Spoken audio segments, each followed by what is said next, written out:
Maryam Henein, an investigative journalist. We're here asking people about the coronavirus and what they think. I'm here in the Sinai Desert. Come with me as I investigate. What does all your other work have to do with Google? In 2018, we were getting 500,000 unique visitors, and we suddenly saw the traffic go down, down, down. I wonder if Google has any links to Big Pharma. Thank you so much for this, Marion, especially this film, Vanishing of the Bees. Do they know something we don't about GMOs? There's a confusion and blaming just Monsanto when it's really we need to look at Bayer and Syngenta. These poisons aren't just killing bees, they're also killing beings. I'm saying that this is the virus that didn't cry wolf. Are you afraid of coronavirus? No.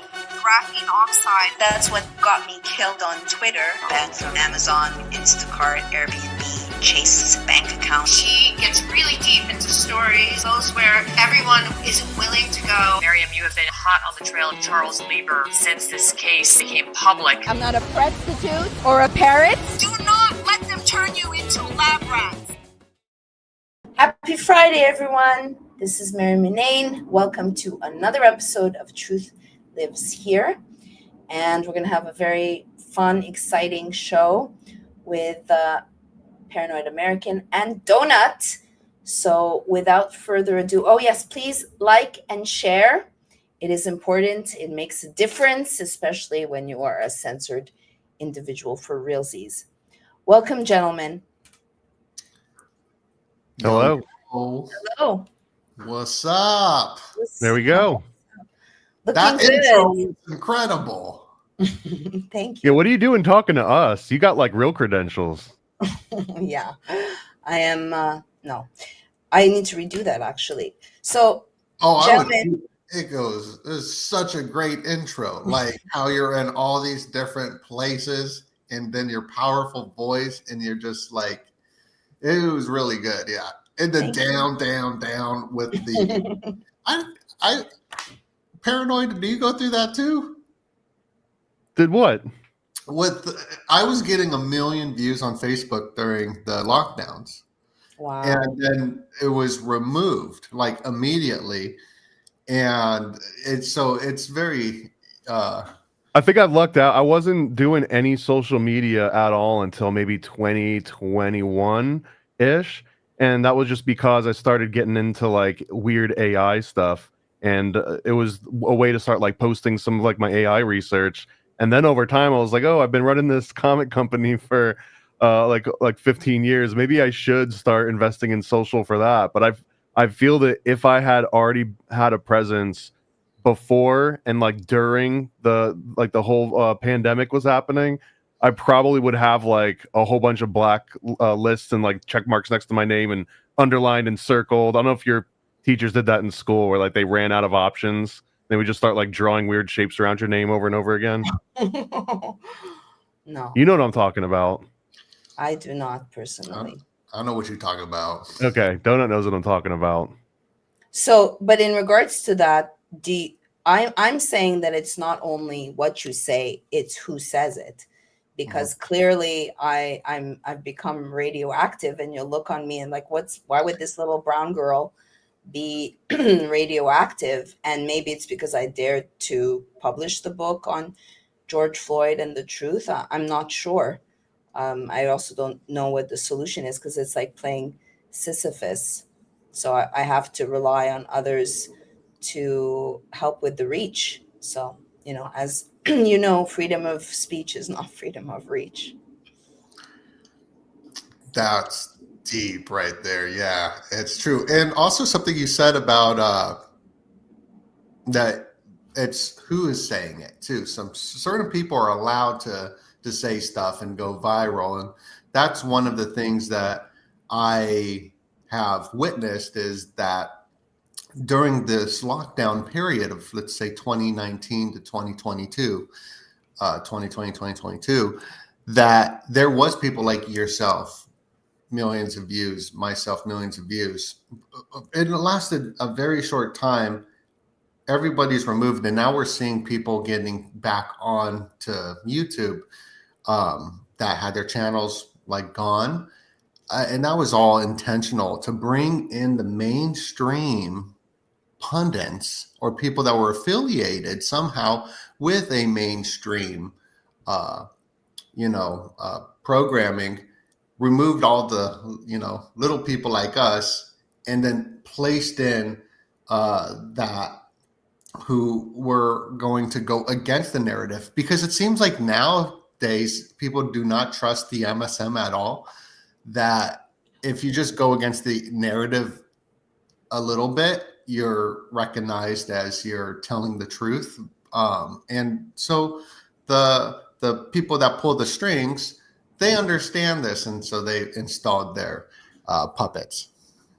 Yeah, you gotta get the ones that know how to play along and play with the script. And I think your biggest crime, Maryam, from their point of view, it's like, no, we let her in. We let her like see where the furniture was at. Like you got an insider's perspective, and for you to then do the exact opposite of what the narrative was definitely gonna be, had you like gotten the actual play script, then it was just like, oh, how dare she come here and not take her shoes off? Now she's got feet up on the couch. Like, get her out of here and circle her name, put an underline next to it, and a star and a couple pluses. Yeah. Yeah, I'm not sure why I've gotten such special treatment, but I think it's also, to Donut's point, it's what Sam Tripoli calls safe, dangerous versus dangerous, dangerous, and also the inability for people to discern, so that you don't throw out the baby with the bathwater. But how many people could listen to someone and go, that's a lie, that's truth, that's what I call truth mixed with lies. I don't think people can really discern, and that's also part of this age of Aquarius of developing, because there's a lot of wolves in sheep's clothing, and it's the Overton window as well, right? What has become acceptable.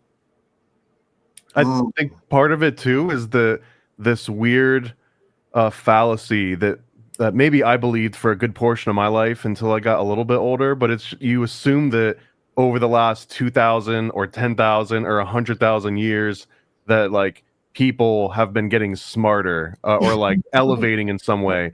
But really it just seems it's either the exact opposite of that we've all been getting dumber, or that it's just always been like this, and there's always going to be a certain level of people that are just like, oh, well, if the authorities say that, then it must be true, and never go beyond that because they got a mortgage to pay and they got laundry to do, right? Like there's too much other stuff going on to sit down and be like, what if everything's lies, man? Because even if everything is lies and you can prove it all, like that mortgage payment is still due on the 28th, right? Like it doesn't matter if you uproot the system.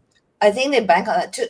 What comes to mind when you say that, like I see it as like we've had these resets and the consciousness does get higher, and then there's a reset. I mean, you could argue this is like the return of Atlantis, where there was also technology, and it's happening again. And it's the real war is against consciousness and keeping people in their survival paradigm in their digital hamster wheels, because who has the time? I just happen to be a researcher, a documentary, a record keeper by it just innately. So it takes a lot of time to really go to the source materials. And what do you think about these resets or Atlantis? I've been diving deep into the Atlantis actually lately, so that's really cool that you brought that up. It's very important. And Plato in his dialogues of Critias and Timaeus or something. I'm not that wicked smart. I'm on the wicked smart journey of becoming wicked smart. And there's a limitation to becoming intelligent, kind of like what Thomas, Paranoid American, was touching on. Have we always been just stupid, or have the capability of all becoming wicked smart? And it is difficult to there's a limitation to being human, being imperfect, to really grasping and understanding. And like what you were saying, Maryam, with the certain worldviews that we get implanted with, whether we're imprinted in a culture in America or Canada in love and hockey, or you like football if you're in Mexico.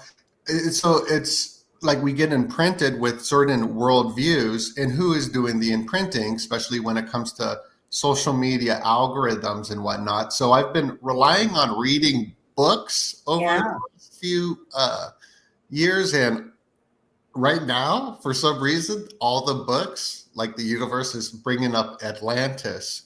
Isn't that interesting?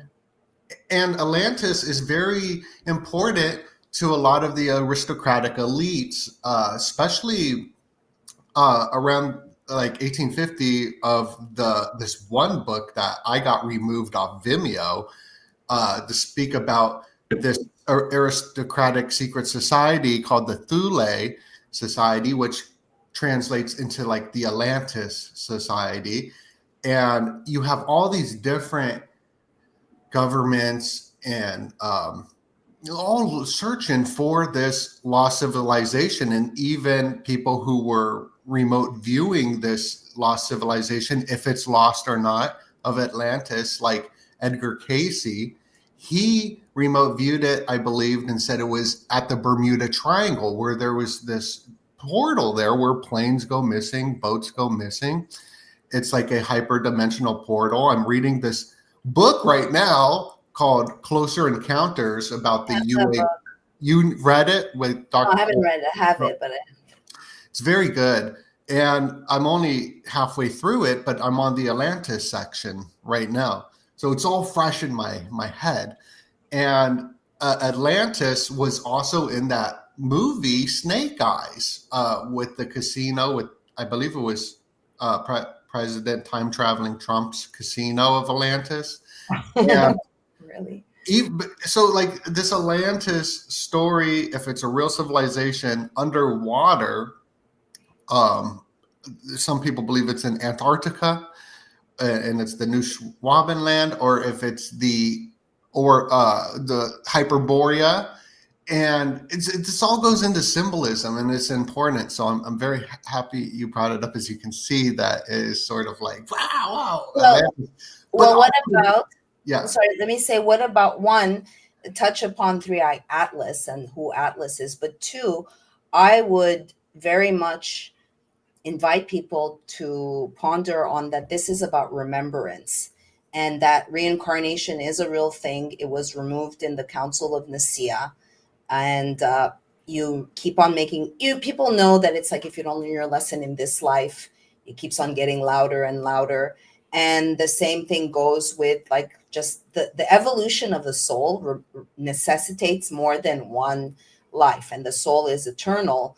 And there is this soul collective that is, I got the chills, that is remembering. Why are we all in the collective bringing up Atlantis now?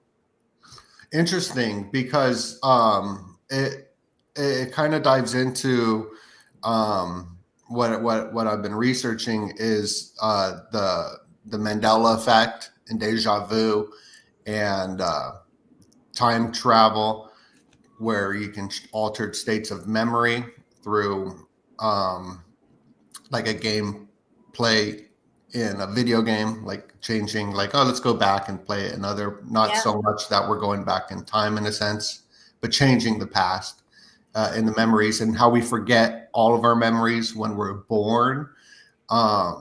Also, the one, question I have to kind of push back against it is why come everybody's reincarnation is there always like something magical? Like I remember I was like I saw my reincarnation. I know I was a pharaoh, right? But I'm like, how egotistical are we to believe that? I'll respond to that.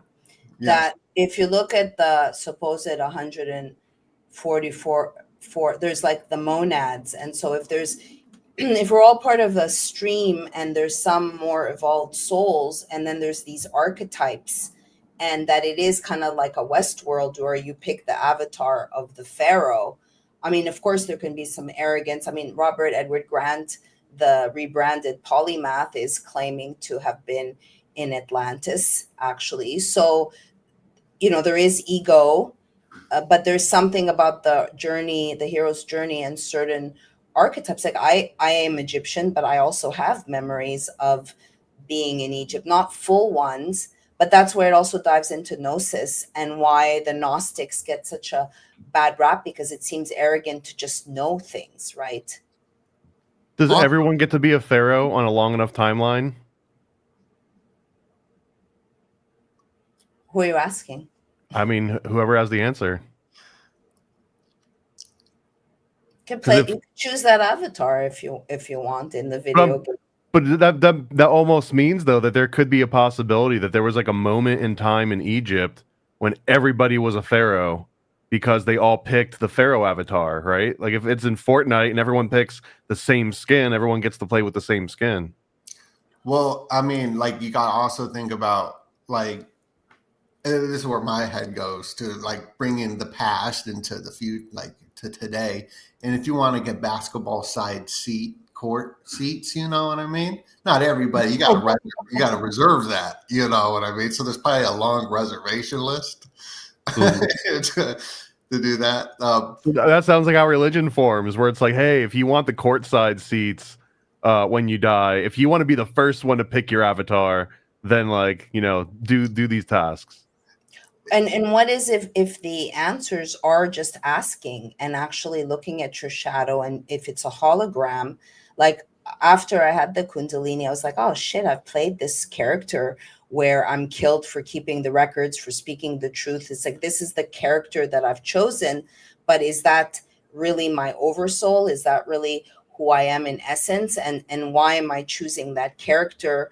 And there's a movie called The Discoveries. It's with Robert Redford. And Robert Redford, any of you heard of it? I don't think I've seen it. No, I'll check it out though. He's basically discovered that there's an afterlife. So the suicides go up, and his son is kind of like against him. Not to do a spoiler, but they basically figure out a way. They think that they're recording the memories at death, but what they're recording, or what is recorded, is a fork in the road where you could have made another decision and got yourself on another timeline, but you made the poor decision. So I also believe you can go into a past memory in this life and recreate it and do small alterations. I think a lot of us are seeing, I'm not going to say all of us, but I've noticed that friends are seeing small little Mandela effects in their life where there's glitches. So who's doing that? Is it CERN? Is it because the veil is vanishing? Do you have any thoughts on that? I do, just because I'm reading this book about the Nordic aliens that aren't aliens, but from human ancestry. And they're kind of manipulating this with the UAP reports that are coming out, tying in the close encounter of the UFO flying in the sky, actually manipulating space-time. And I've been researching the portals as well. And it's all interconnected to Atlantis. These secret societies were looking for this Atlantis, or maybe they're coming from this Atlantis where the time, travel is it like a future version of ourselves coming back for ourselves? Like, where do you think Three Eye Atlas, because the range of ideas on the spiritual YouTube channels in regards to this interstellar, which we could argue, is it really even real? NASA, the government shut down. So I want you guys to talk about even the fact that it's called Atlas, and if you know who Atlas was.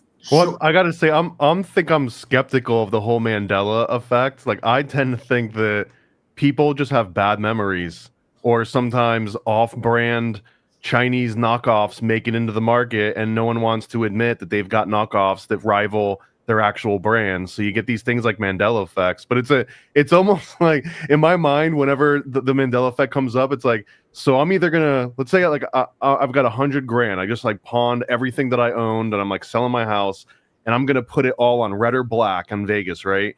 And red is that you have a bad memory, or black is that the entire fabric of reality has changed itself around you in some objective way that we can, like, I've already bet my money that you just have a bad memory, and I've told them to like spin the wheel. That's kind of like where I'm at with this, because I haven't found any like definitive version where it's like that could just be bad memory, or it could just be that a bootleg version of Fruit of the Loom did make it out into the market, and they're just trying to keep it quiet.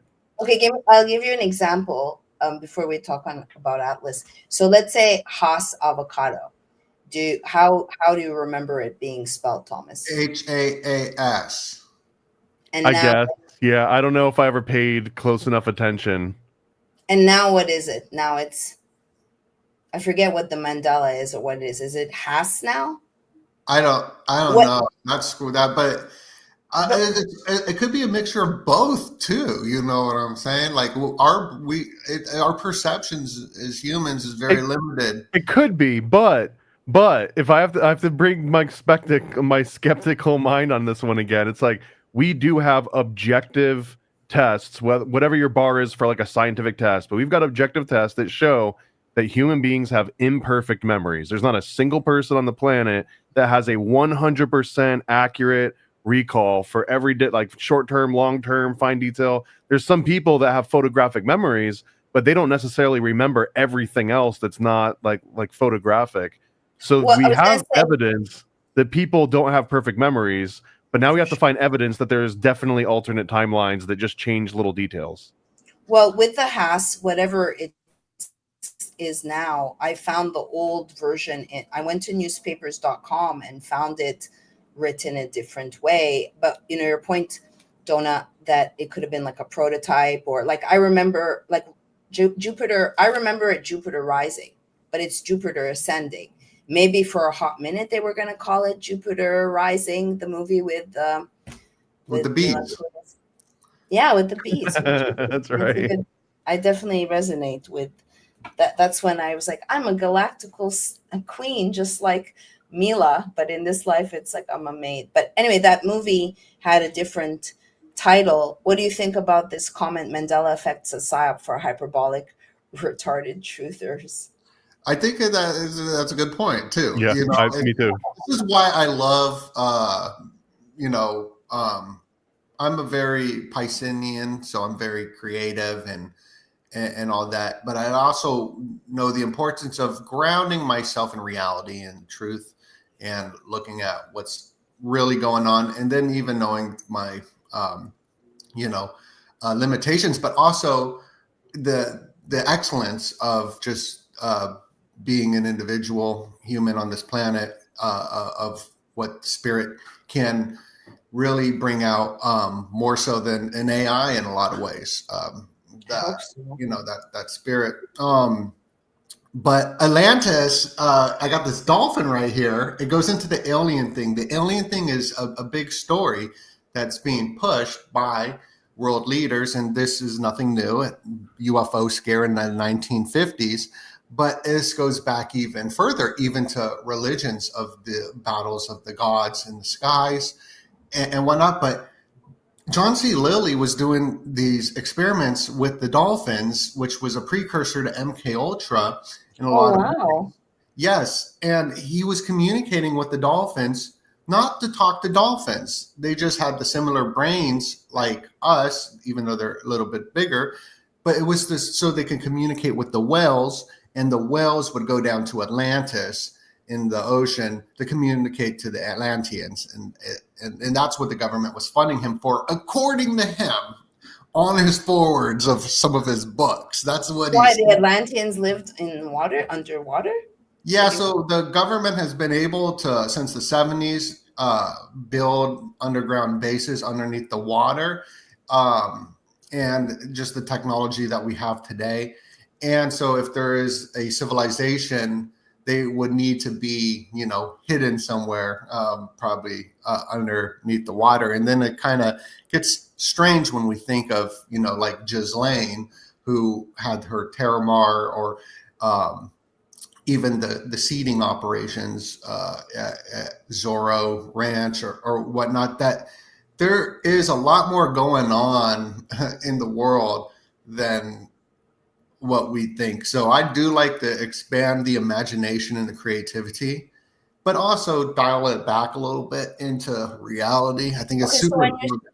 when you say that, because I've been thinking about like whose reality, this matrix bullshit reality. Like, also I feel that since my kundalini, and we all have this, we're multidimensional, and that if you can stay in your frequency and create, like with Neville Goddard in mind, or the gift fulfilled, that you can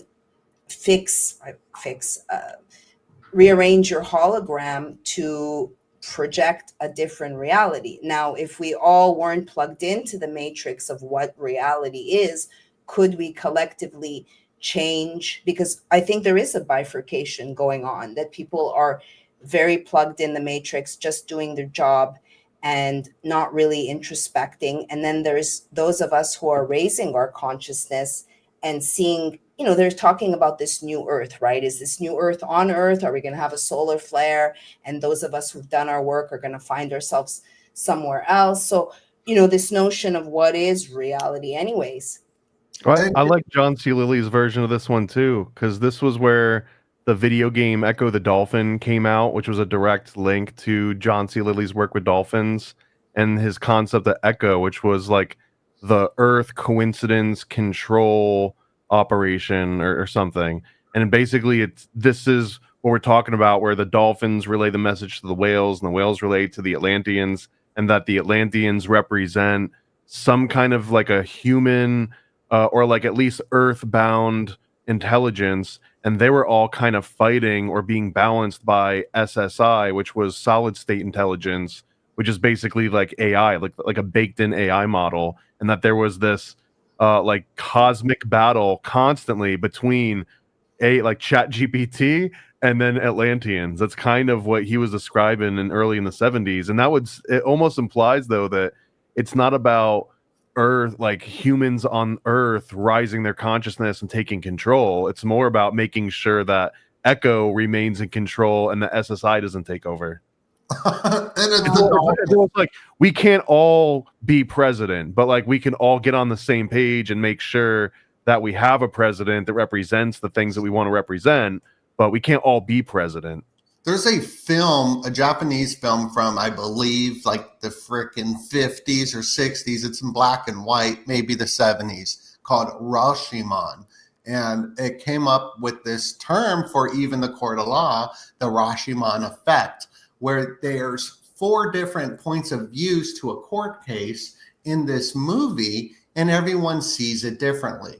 And it's an absolutely incredible film, but our memories are so falsified by even our like own egos, maybe in a sense. And when I tell a story of what happened, I'm going to make it sound better and cooler. Like, oh yeah, I was getting millions of views, like I'll like from embellish.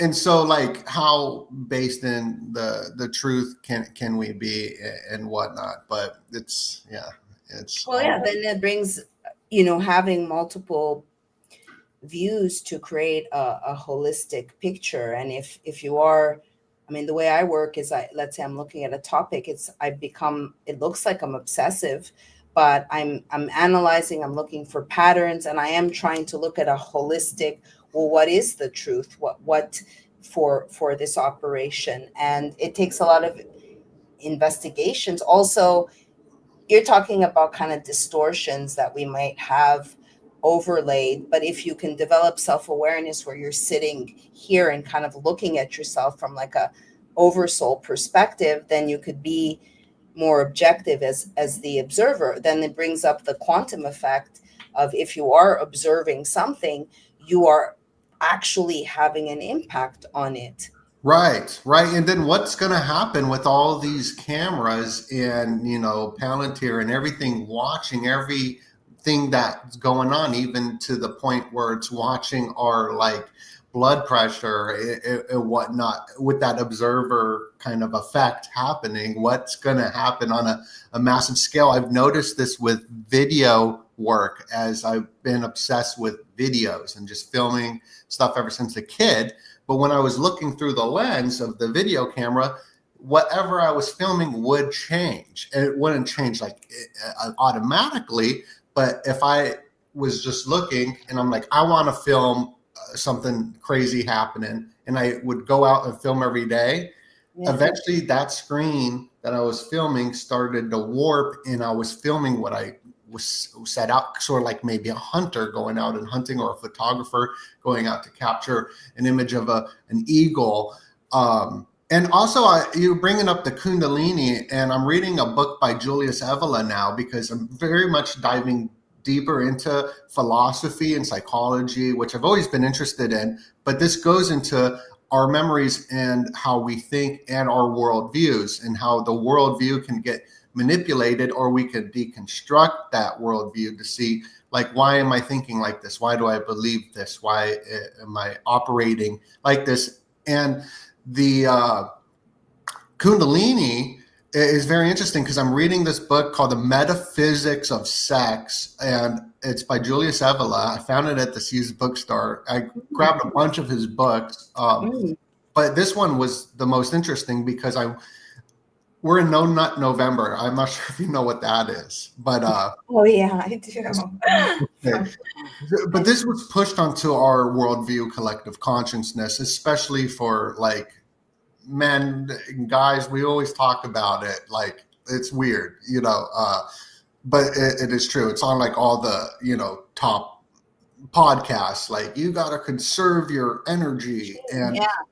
And so the masses, the collective, I would say 80% of them, they are not doing some like type of like conserving Kundalini kind of thing for a transmutational magical purpose.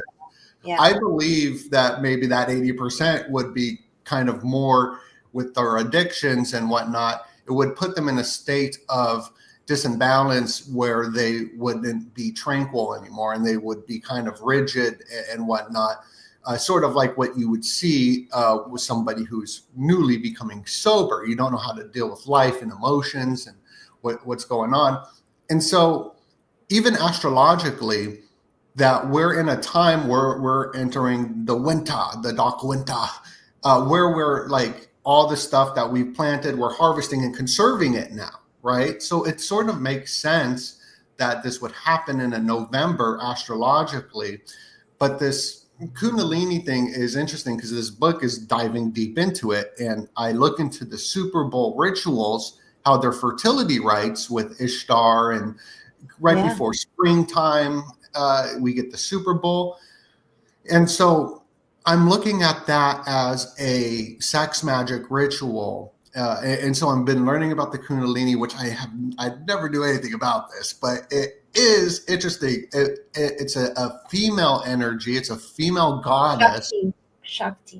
Shakti. Okay. Yes. And then it even means like it's like wrapping around. And it also made me think of the rabbis, like when they wrap around the tefillin. I'm like, I wonder if that is a kind of thing. Cause it's sort of like the same, and then go into the head, and then and whatnot. So it's very symbolic.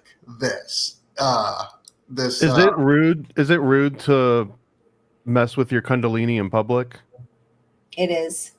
If Like if you can't just raise your Kundalini in like a public space, would that be like a faux pas? You can. I want to say a couple of things about that because, I'm a yogi, but I never really gravitated to the Kundalini, maybe because I needed it as far as the breath, the prana, which the pandemic, they attack the heart, the breath, and the blood, which are crucial to raising your consciousness. So Kundalini, when it happened, it did change my frequency. But the idea is it's the coiled snake. That's what the Christians took and demonified as the snake. But the energy is coiled at the base of your spine. And the idea that you can breathe it up and down to clear the chakras and actually go into traumas, go into past lives. And then it hemisync, but the Monroe Institute was actually, I wrote about this in a Substack because they don't really talk about the fact that the CIA was very intrigued with the Kundalini and that Ishtov Bentov died in plane 191, 9/11. And he's the one who wrote Stalking the Pendulum. And there was another guy that they were also, there's a book called Kundalini, Transcendence or Psychosis. Because when I first had I was hearing messages. That's how I found my place. I heard go to Zillow and I went. I was listening to it, but then it kind of tempered down. And now I'm very aware of, yesterday I was in a very low, I was sad because something happened and I have to alchemize it. And it's with the breath. It can be used, you can use the orgasm to just draw breath. It wasn't sexual, right? That's part of why they've created all this pornography. It's all to not tap into your own divinity. Wow. I think what if there's a finite, this is going to be a little bit weird. What if there is a finite amount of any given feeling at any time? So let's say just an orgasmic feeling, there's a finite amount of that to go around. So for example, No Nut November, every other time of the month when people aren't no nutting, then you've got a finite amount of orgasmic feeling to go around the entire world. But then in No Nut November, the few that continue to nut, their orgasms are technically 3, 4, 5 times as potent because again, they're sharing the same amount but out of a smaller pool. Yeah, that's an interesting. I think that the AI understands all of this. It already knew. It knew the moment it was born. It knew all this. During the lockdowns, the websites were just rocket launched, right? Everyone's at home, scared of their autophobia, being with themselves. They're freaking out. They're just on these websites, going crazy. It was breaking records of people looking at these material, and now these websites are being taken away from us. They took our websites, and you can't get into these websites unless you upload your government ID and whatnot. So you can't. Do you know about this? No. What? Give me an example of a website. The naughty Facebook, website, Instagram, a whole bunch of them. YouTube. That too. But I'm speaking. Naughty. What's naughty? The naughty websites. Naughty. Yeah, the Illuminati websites. But now it's not easy to access those unless you upload your government ID so they know who's watching and whatnot. And this, wow, I'm looking into on an emotional level because emotions are play a big role in all movements and everything. That's why you would even get a aggressive youth aligning with the Gretas of the world. They are put there in place for a reason, and it goes on both sides as well, left and right, where you get this angst. And for me, I fell into being a punk rocker, right? And so it's all emotional in a sense. So what's happening emotionally that they're removing our access to these sugars, these additives, everything is getting stripped away that's addictive from us. And I wouldn't be surprised if they're getting everyone hooked on like the Zins for a reason to take it away, and what would happen if they took it away.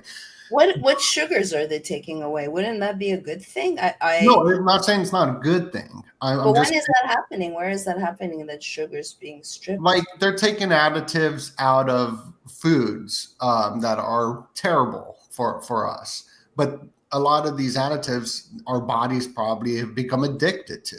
So it's just like I'm just, going on a level of, if you have a Palantir kind of watching everybody with their phones that are studying us, our eye movements, our emotions, our breathing, our excitement levels, that if they just maneuver just a little thing, let's take away this chemical and see what happens to the collective. And they could be like, wow, this collective just started watching Stranger Things a lot more now. Or, they can run these data tests on something so micro, kind of like when you're doing a golf swing. I don't know how to do a golf swing, but if you just change your swing just a little bit, it goes a long way in the long run. So I believe that everything happening are these test runs, even the removal of like an additive, a sugar, or a website, or a point of view.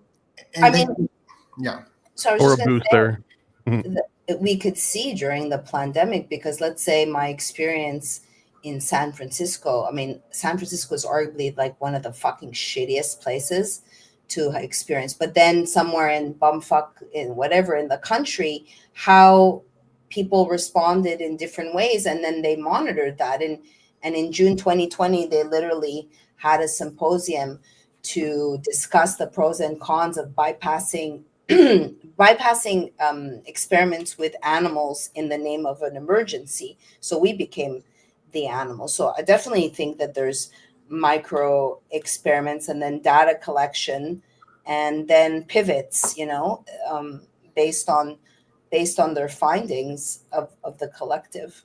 The sugar one too is an interesting thing, because I think it's almost like a Hegelian dialectic of getting you to just choose between Coke and Pepsi, and like not even realize you could just drink water too. So like for the last 10 years or maybe 15 years, it's been, oh man, I can't believe they replaced sugar with this high fructose corn syrup. We need to get away from this hard. We need to go back to good old sugar, back when things were nice and healthy. But like when sugar was introduced to the diet, that was also, it was a pure toxin, right? So, but what happens is that the conversation changes to like, we demand sugar back in our diet, like so we can be healthy. But you don't even realize that it's really like, no, you should actually cut both of them out. But if you're too busy arguing about, no man, red 38 is way better than red 40, I'd never touch red 40, like red 38 all the way, that's the one that's good for you. Right. So it's getting out of the of the paradigm and freeing yourself in a sense, and not being confined by whatever is being told to you. But it's going to be difficult if you're like Winston in the corner writing like in 1984, because everything is being observed. Arguably I am a poster child for the social credit system. We see what they're doing with the food stamps. I knew they were going to pull it back because it's about normalization. It's like they're also, Avi Loeb, the fucking Yuval Harari of the stars, just went on Fox like last week. So they're slowly normalizing this, what I think could be District 9. It doesn't have to be real. It's whatever the fuck they tell you, right? They can say, now we're going to have to do a lockdown. Oh, now we have an EMP strike because of the interstellar thing. Like, we all feel this in the collective of the techno-fascist reality that they want to create, right? So I don't know how you get out of that. It's like opt out. We're going to be relegated to the savage lands. If either of you have seen Brave New World, the remake on Peacock, it's very good. Have any of you seen it? I'll check it out. It was the first book I read pretty much in elementary school, Brave New World, and I believe that was one of my big red pills in a sense. But what you were saying was so incredible, and you're so right. I think looking at it like long-term effects of what situation are we put through right now is for a later outcome of the big story was, the EBT food stamp SNAP was removed, and it was like a 20-day thing. I don't know. I'm not really looking into it much.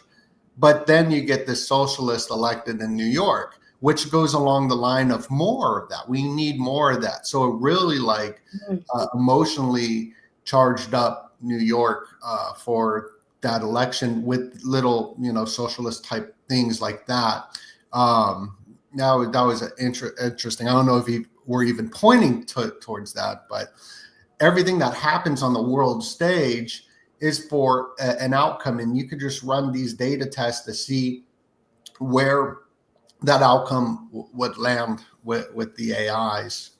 There's in William Cooper's Behold a Pale Horse, there's this one section of silent weapons for quiet wars, and he breaks down how they operate society as if it were like a circuit board, and that if you can just put a capacitor here and a resistor here, you can make energy just flow around the city and flow around the economy any way you want to.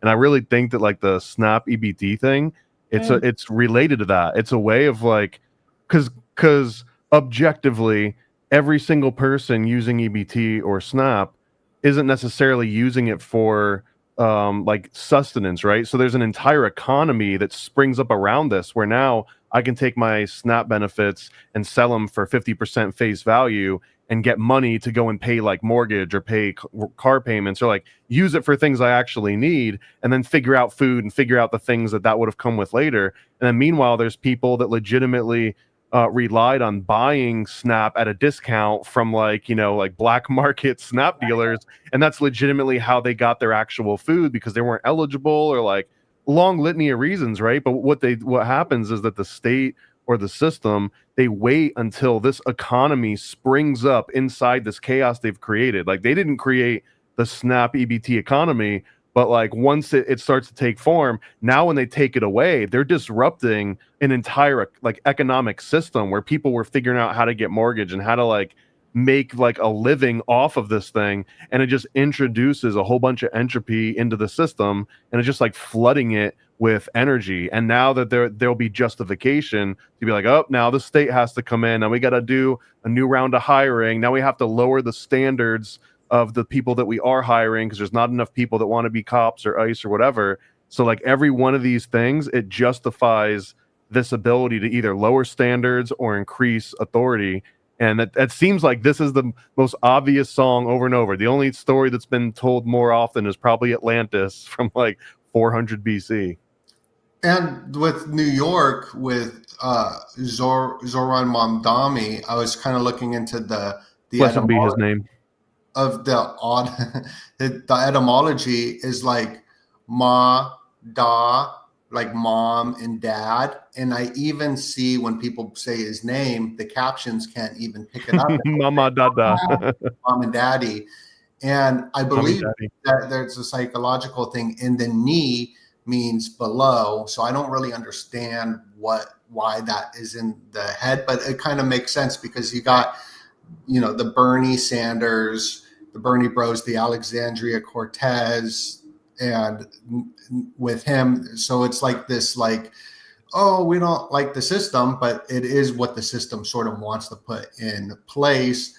And eventually people won't need the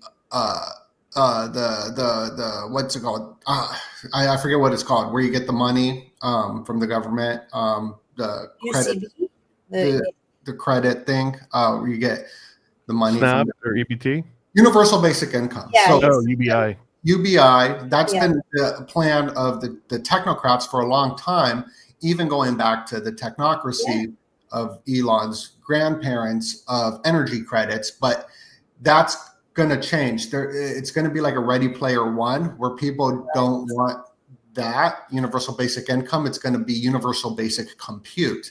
And this was spoken about in the Time magazine. And Time magazine is one of the higher echelons of the predictive programming, priming the world what to to do and what was going to happen. And they had that guy on the cover of it, just showing, sort of like an Economist magazine, showing what's going to happen.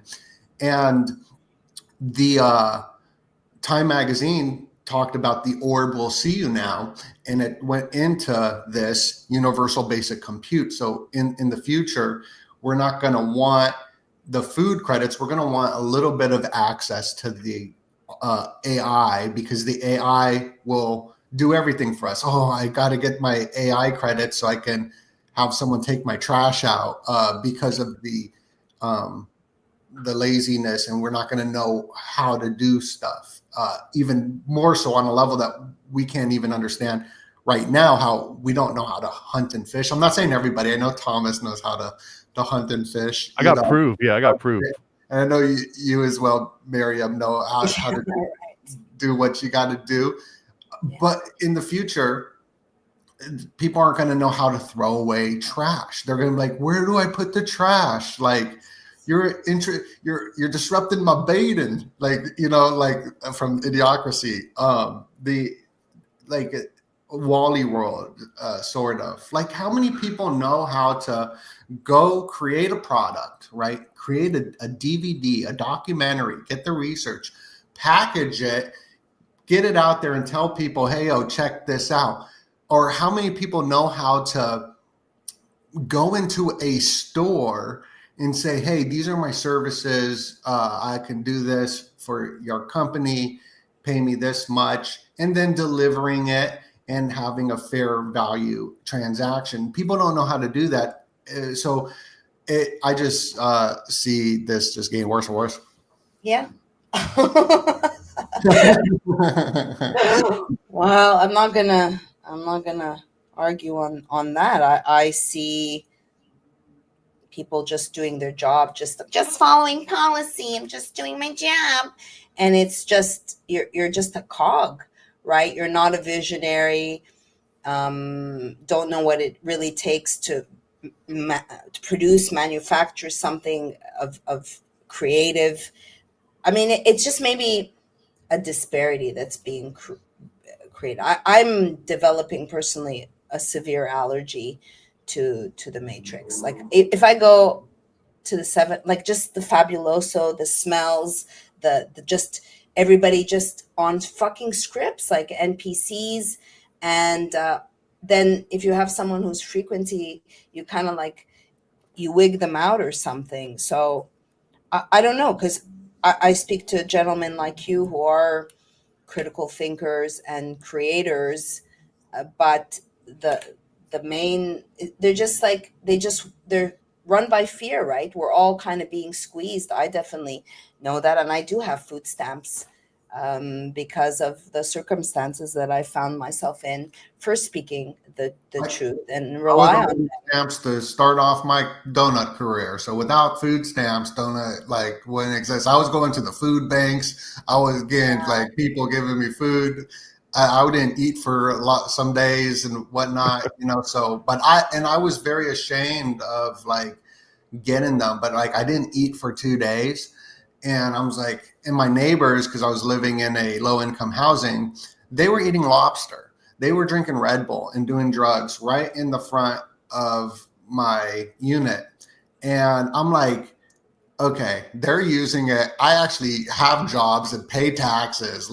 So I used it. And then when I got off of it, I still worked. I worked over 14 hours a day, and then got off of it. It was good. So yeah, I used to just then it makes food. I didn't bother getting the stamps. We just went to the store and took what we needed. Those days are over, though. Yeah, they are. It was the tail end of that reality, because now everyone's got it. Even like a bodega, they all got cameras now. Back then, there was that wasn't even a thing. Yeah.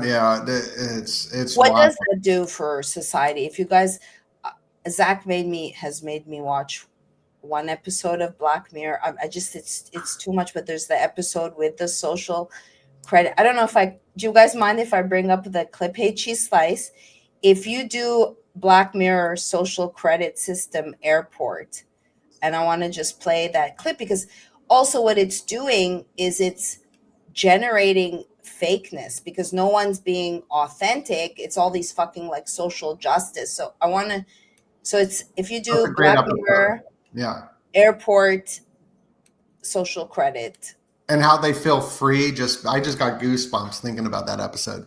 How they feel free, where they can just scream like at the end, because they all have the virtue signal, and it's all about narcissism. It's all about appearances, and like the removal, like a true sense of what narcissism is, of removing the self, the emotions, and then they were able to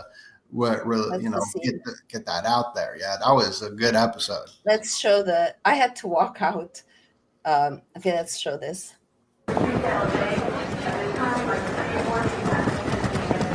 Hi there, how you doing? I am wonderful. I am so sorry. That flight is canceled. No. Customer incident at the other end. What? So when is the next flight? Yeah, they're all kind of full. I booked this weeks ago. It's my best friend's wedding. I'm sorry. I have to get there. I have to. Okay, let's see what we can do. Oh, thank you.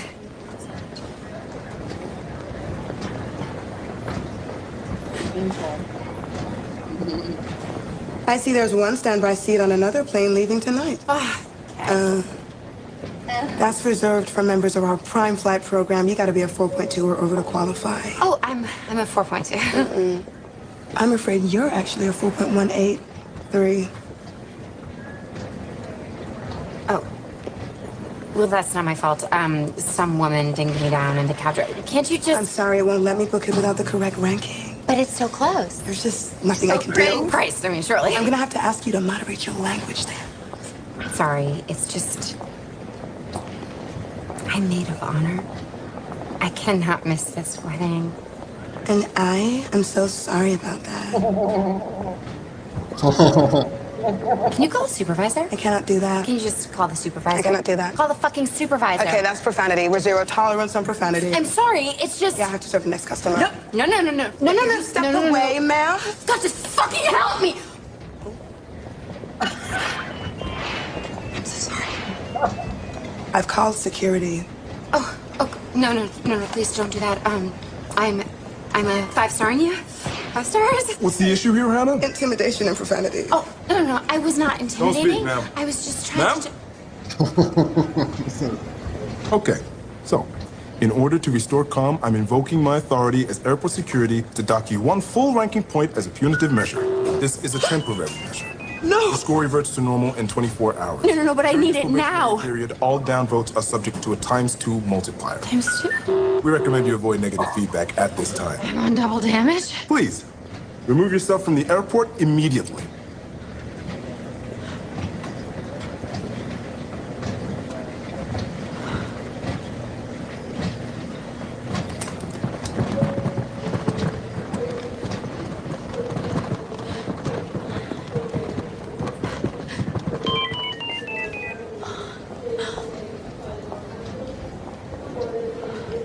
Okay, well, due to your ranking.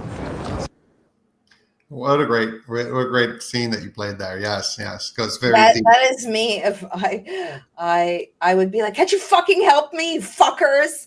And then, but see, the problem there is that it's democratic and everyone's in on it. That's kind of the downfall of let's let everybody vote on everybody else. The hive mind. I feel like that's what it would deteriorate into. It would deteriorate into a punitive system to restrict others, as opposed to helping anyone become better. It would just become a weapon. Well, we saw that with Snitch Nation. We saw. I went and enrolled to be when they were to be the moderators. I forget what I was. The track and trace. I mean, we were incentivizing others to tattletale. I remember being in Costa Rica and going to the bank, and they'd had because it was unfurling there too. They had the antibacterial sanitizer. So I pretended to put it, and then I had a security guard come. No, the man goes, "You're not using the sanitizer." So he tattletaled on me. And people were snitching on others. And that was the priming of this hive mind. I mean, this scene, you crack and then you lose your points, but it's all fucking fake and gay. Mm-hmm. Yes. I would have tattled on him. I would have been like, that guy didn't use any either, and he's just trying to distract. And like now he's down there with you. You know what I mean? Like, right. Except it's art in Spanish. You know, it was a different language. I went to another bank because I was there to be at the bank, and you know, first, do not fucking point that temperature gun at my third eye. I got very offended. I refused to wear a mask. I didn't want to use their sanitizer. Now let's look at what is, like, this is all bullshit, right? But it's made into reality that you're now a detractor. And then they said, we're going to call the police. And I said, why? ¿Por qué? And he said, for your behavior. But if we really look at the retardedness of it all, like, it's very much social justice warriors. We're doing the right thing, but it's all fake and hypocritical. What was your behavior? What did you do? I stood up and I refused the antibacterial, refused the face diaper, and refused the fucking temperature gun at that was my behavior. The sheer fact of being a divergent, the sheer fact of being the disruptor. And where was this? What were you trying to get access to? To money in my bank account in Costa Rica. Oh, so just going into the bank, you had to go through those 3 hoops. Right. And in a foreign language as a gringa. And you know, all of these people who are feeling good, like that cringe air flight person is like, it's just complete. We've all met these people. I you know, you got to watch your profanity. Like, and then go, oh, do you have to go and lay in your safe space? Oh, did I hurt your ears? Like, really? You haven't said the F word? But then they use that to have power. We saw it during the pandemic. I mean, I got kicked off of a plane by a Shaniqua just because I spoke back at her. And then they all wanted to exercise their power. I mean, that's one of the reasons why they hire Black people to be the meter maids and in the airports, because they know that subconsciously they're going to enjoy having power over white people. I mean, it's like psychological. So we empowered all of these, you know, when I almost also got kicked off of, I did get kicked off of the Bright Line. And I was on the platform, and it was AC, and it had just rained. So I hate AC. So and my mom had just been put in the hospital, and she's vaccine injured. And this young Black girl comes up to me, and she doesn't say hello, whatever. I'm like, you know, on my phone, you're not safe, like negative. And I said, I'm very safe. And she said, you know, I can cancel your train ride. And I said, oh, I know you could cancel my train ride, right? So they're all, it's ego. So why were you not safe? Because you didn't have a mask on? Because you're not allowed to be on the platform until they tell you you're supposed to be on the platform. And I was literally feeling my system, because I was all wet from the rain, in the air conditioning, and I wanted to be out in the humidity. Like, I'm not safe. What the fuck? I'm going to just leap into my death or something. So it's just all bullshit. Also, right? that clip that you showed a perfect example of collectivism and the hypocrisy of this lady who they were being like, she's like a mean person, she's a threat.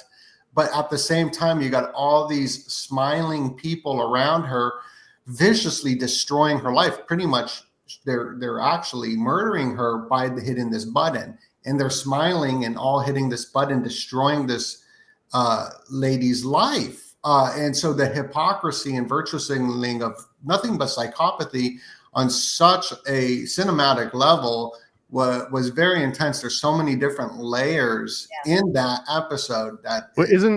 Wasn't that episode was basically like that lady at the Phillies game that like took the ball from the kid? It's kind of like, that's sort of, we've got that now, right? It's like, you don't have an app with like an actual number rating, but like people called her jobs. Like she got blacklisted from the world for It's I probably don't know still that around. story. What's that story? There was a kid that caught like a fly ball, but I guess he had like run from his section over to another section and caught it. And this lady that was in the section the ball was headed towards, she felt some kind of ownership, like you weren't allowed to come into my section and catch this ball. So she went, and it was like a kid, or it was a dad. The dad caught it and he walked back over to his kids and he gave it to his son. And the lady stomps over and she basically demands the dad force his kid to give it back to him because she was going to catch it if he hadn't been there. Right? The dad was frightened, and this is just like a dad, like a masculine dad. He was frightened, so her energy. And if you looked at this lady, wasn't she one of these virtual signalers with a certain haircut? I don't know, whatever. Yeah, she had like a Karen. She had like the Karen haircut. But the point being is that in that clip from Black Mirror, I forgot, that's Ron Howard's daughter, I think, or something. But like, that redhead that was like had her credit score lowered. She was having an off day, right? Like she got loud, she was being annoying, she was holding up the line, she was kind of being a Karen. So like the lady that demands the ball from, like, we don't know, like she might have had to put her dog down that day or something, right? Like she could have been going through something, and it's not like she punched a kid. It's not like she she was a Karen. She was like a nasty Karen for a blip in time, and now like that destroyed her social credit rating. Like we already have the system in place. We just need the technology to catch up to it. Yeah, I would go ahead. Something with this, I coined the Truther Collective, which I've been excommunicated out of over the last few years because of my pride in creating products and selling them like a capitalistic, and the ideologies of the left, this is which is also on the right as well, but how I broke through this matrix of learning about symbolism, etymology, bloodlines, secret societies, of how the world actually operates, right? Now to see how the world also actually operates, studying the ideologies and these worldviews and belief systems of the collective, which is the collective is usually more towards the social credit scoring. This is what they love all throughout history. This has always been the collective, right? Socialism is a collective. The democracy is the mob. It's the collective, and shies away from an individual, using their own mind and creative powers given by God to create a life of, what they want through their hard work and brain power or mind power, spirit, or whatever. It's also that episode is showing there's no individuality, and it is the hive mind. I want to say when I was, if I can share the Shaniqua, that I've shared it before, maybe not too, but I was on the plane. I was going to the Truth About Cancer. Was that her real name, or are you giving her that name? I gave her that name. Okay, I'm just checking because it's a real name. I know it is, but so I changed seats with someone. I checked with them. They were reading the 4 agreements, but there was a Hugo Boss jacket. So the Shaniqua comes and says, she checks the seat. So she's registered that I changed seats. So I said, like, excuse me, someone left their Hugo Boss, and I'm also a mirror, and I'll mirror your energy. She goes, well, maybe it's the person you changed seats with. And I said, actually, no, I checked. You ain't gonna talk to me that way, bitch. You're talking to me that way, but I didn't say that. She was, get off the plane, take your things and get off the plane. The whole plane, right? I'm not taking my things. So I get off the plane. I have a mask that I got from a biohacking conference with silver, but it just happened to be broken. So she's like, your nostril is showing. Your nostril is showing. Like, literally, we're fucking talking about this. So, I can see your nostril. I put it over and I said, fuck my ego. I literally got on my knees, okay, on the fucking carpet in American Airlines. And I said, please don't ruin my trip. I have a conference to attend to. And she was, get up. Get up. Why? You're making me feel uncomfortable. I'm making you feel uncomfortable, bitch. I paid $750 and I'm on my knees and you're scolding me for my nostril. Okay, but I didn't say any of that. Get up. Okay, so now I have to go back to the plane. So I'm getting my things and I said, I want you, not that they give a fuck, I want you all to know that I'm getting kicked off the plane. It has nothing to do with the Rona. They all started clapping for me getting off the plane, just like in that scene. And I said, you guys are all suffocating under your masks. Welcome to CoronaCon. And I got out. But, that was a perfect example. That's why, it was at the airport. That's why Zach had showed it to me. And I couldn't make it through that episode. It was like so hitting home that I had to walk out of the living room. I'm not watching this, because I could see this is the future only for the people who are divergent or who are going to push back against the system. And I believe those days are going to be over, because you will be punished.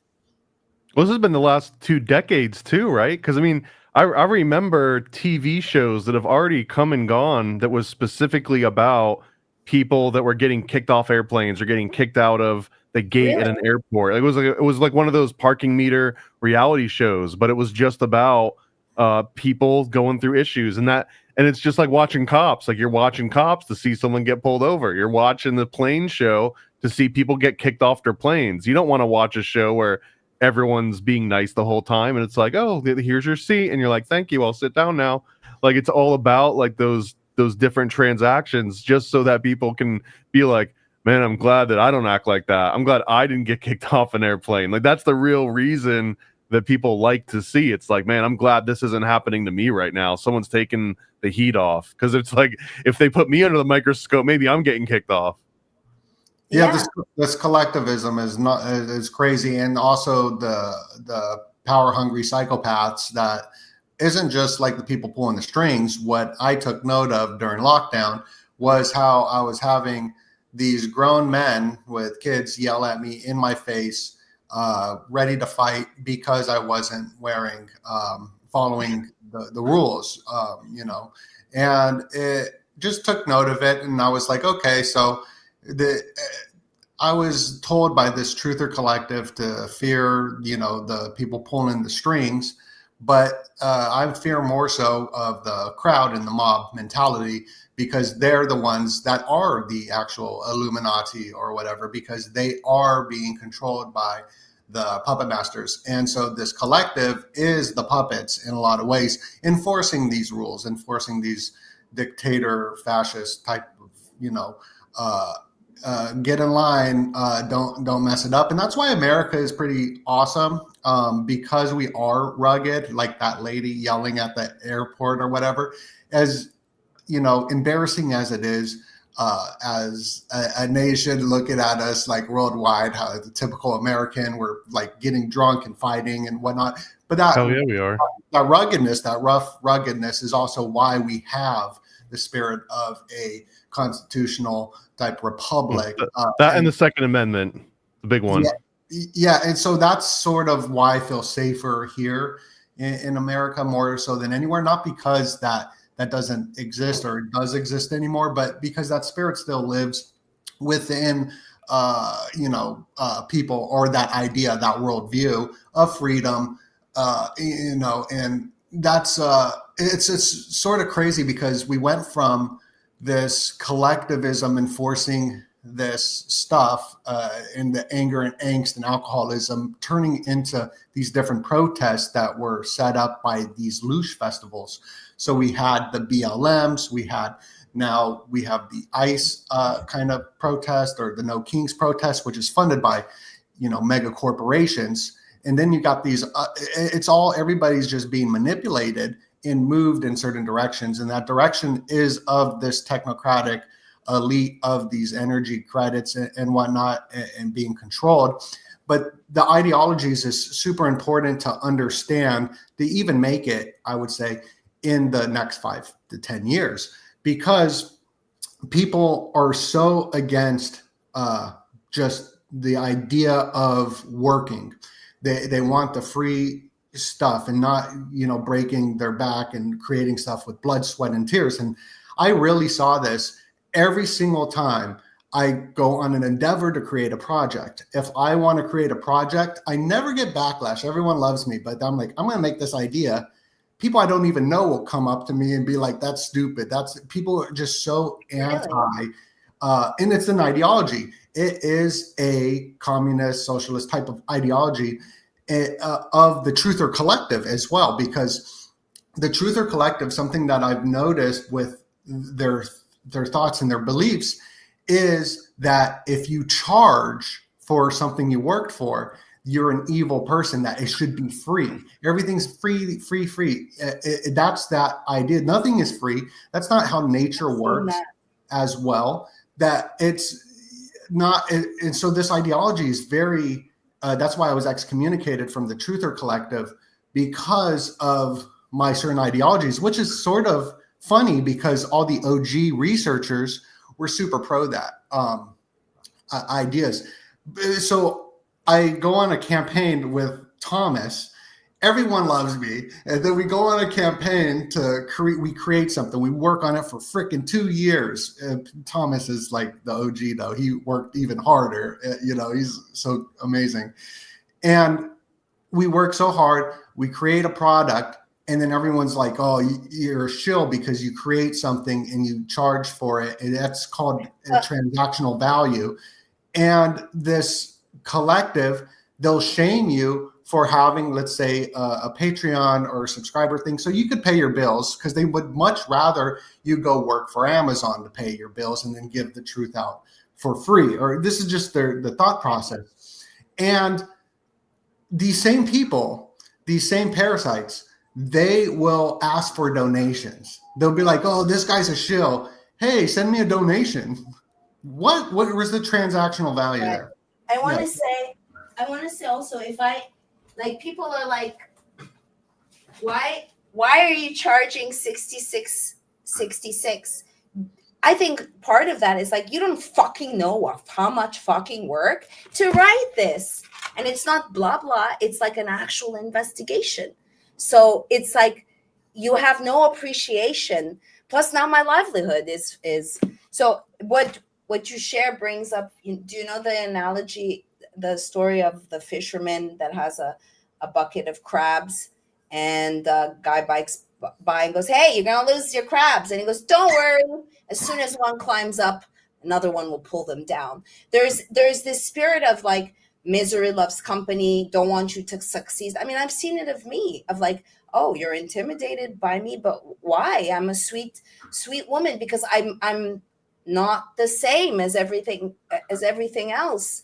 And then it's threatening, and people don't want another person's abundance, and they don't realize it. Because I also got that with Vanishing of the Bees, that it's like, hey, I have fucking investors. What are you putting it on YouTube for free? Because you determined that it should be for free. The hell that I went through to make that movie, to actually make it. 3 publishers, like, you could never pay me enough money for my book. For the truth is, hey, Elliot Page's transition was not free. You need to buy this movie to fund more of these surgeries. Come on. But speaking of Elliot Page, I mean, he looks so bad. So I was happy, right? He looks so happy. He looks like the happiest guy I've ever seen. So yeah, it's very very sad. I think on your interview with me, I said that I haven't changed my Vanishing of the Beast poster. Hollywood didn't come and say, oh, we need to change it to Elliot Page, because you'll see, supposedly they even created dead naming. Why the fuck is it dead naming to acknowledge this was a cute little girl named Ellen, who wasn't even out as a lesbo when she did my movie, and now he's a dude? I still think you should get Ellen or Elliot Page to narrate your George Floyd documentary. I think it would be it would get a whole new audience, I think. Well, that's also the other thing of these celebrities that are just there as, I mean, she is a poster child for the transgender. They're just positioned there. She was socially engineered and full of hate. I mean, for anything conservative. I mean, it's to pit people against each other. So no, I don't think I will ever speak to Ellen again. I remember being in. Well, I don't think anyone's going to speak to Ellen ever again. I will never speak to Ellen again. I admitted to Ellen that Ellen has left the building, as they say. Yes, Ellen has certainly left the building. It's very sad. Also, just she didn't want to be sexualized by Hollywood, and yet she can go on GQ and be sexualized, showing her scars under her former boobies. They are kind of hot. You have to admit that those scars are super hot. No? All right. I guess it's like it's a certain taste. No, so I want to transition. No pun intended. Let's transition to the conspiracy cards and tell the audience how this idea came to mind. And Thomas, if you can show the audience, and I will encourage people to please share. Sharing is caring, especially when let's get Donut's card up on here. Where'd Donut go? Donut. I'm going to get water and let you take over. Go get water. Go. Okay. Get water. All right. Well, yeah. So like. Here's like a little flyer that I made for the conspiracy cards. And it's got a few of these on here. And basically it's a combination of nostalgia. Like I've got a really strong opinion that what Disney does in particular, because I worked at Disney for 10 years, is that they weaponize nostalgia. They find a way to use things that are already in your head somewhere that you've got a favorable like NLP anchoring. And then they just find ways to be like, hey, now we're attached to that feeling. That nostalgia that you've got, that's us too. So when you tap into that feeling or this old memory, you're like, why do I want a milkshake from McDonald's all of a sudden? Why do I want to go and watch Frozen all of a sudden? Like, why are these corporate urges like coming up in these seemingly random ways? And I just wanted to like redo that in like something a little bit more useful. So here was the very first iteration of conspiracy cards. They're kind of based on an old Impel X-Men, I think like 1992 card design. So it started as just like me and my friends. Like I had a card, Donut got a card, and then you can see on the back if you're familiar with like the dolphins for a second. I'll go back to it. Okay. If you look at the backs of these, they all have like these little stat ratings. Like this is entirely inspired by these old X-Men cards. And yeah, here's Donuts. So when he comes back, I want to ask, is that an albino pink dolphin?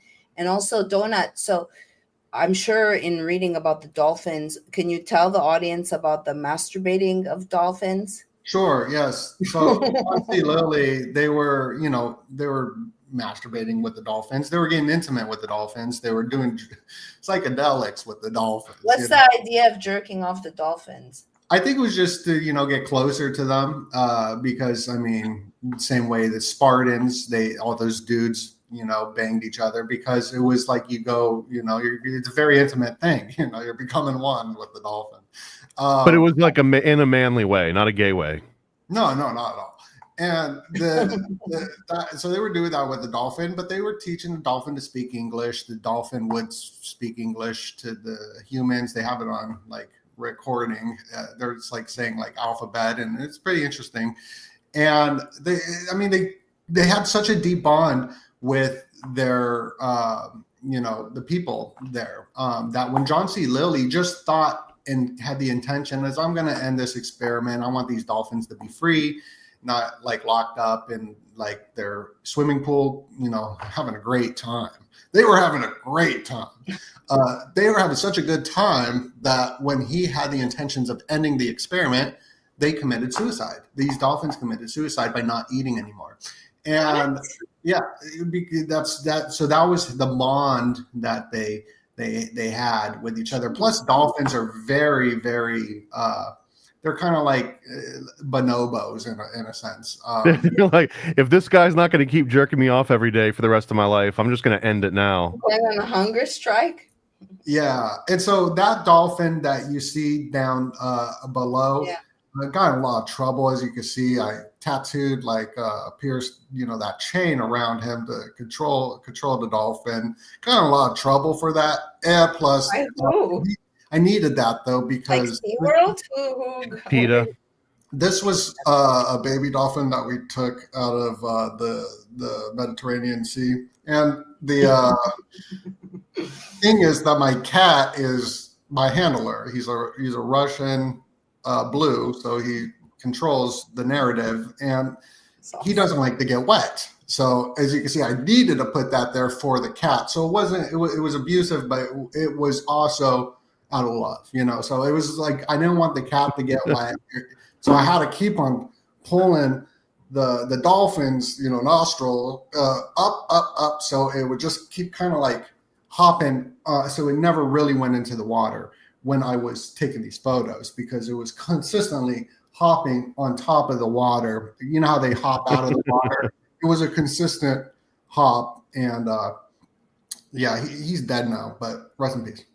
So this was the original inspiration, were just cards that represented different podcasters and the conspiracy and like occult space. But then I also started expanding it into a few other. So here we've got. That's the guy that I learned about. This is Robert Anton Wilson. Yeah, Robert Anton Wilson's the one that wrote the Illuminatus trilogy. He's the one that popularized a lot of John C. Lilly's work through his different books. What else we got here? This is seems to be one of the favorites. This is Bill Hicks. Because I also have an Alex Jones card, so everyone's trying to collect both the Bill Hicks and the Alex Jones.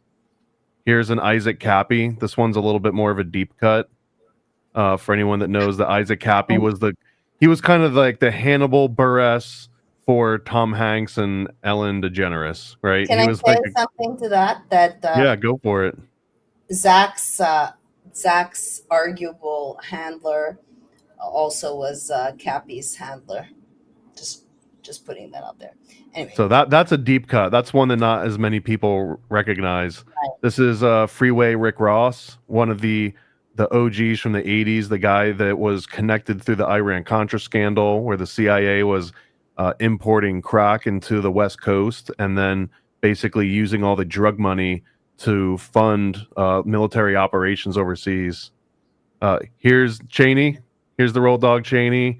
We got one for Abby, the rest of the Secret Society of Good Guys. There's one for Layla, got a card. And then I've got a few. I got a shout out to Layla, shout out to Abby, shout out to Cheney.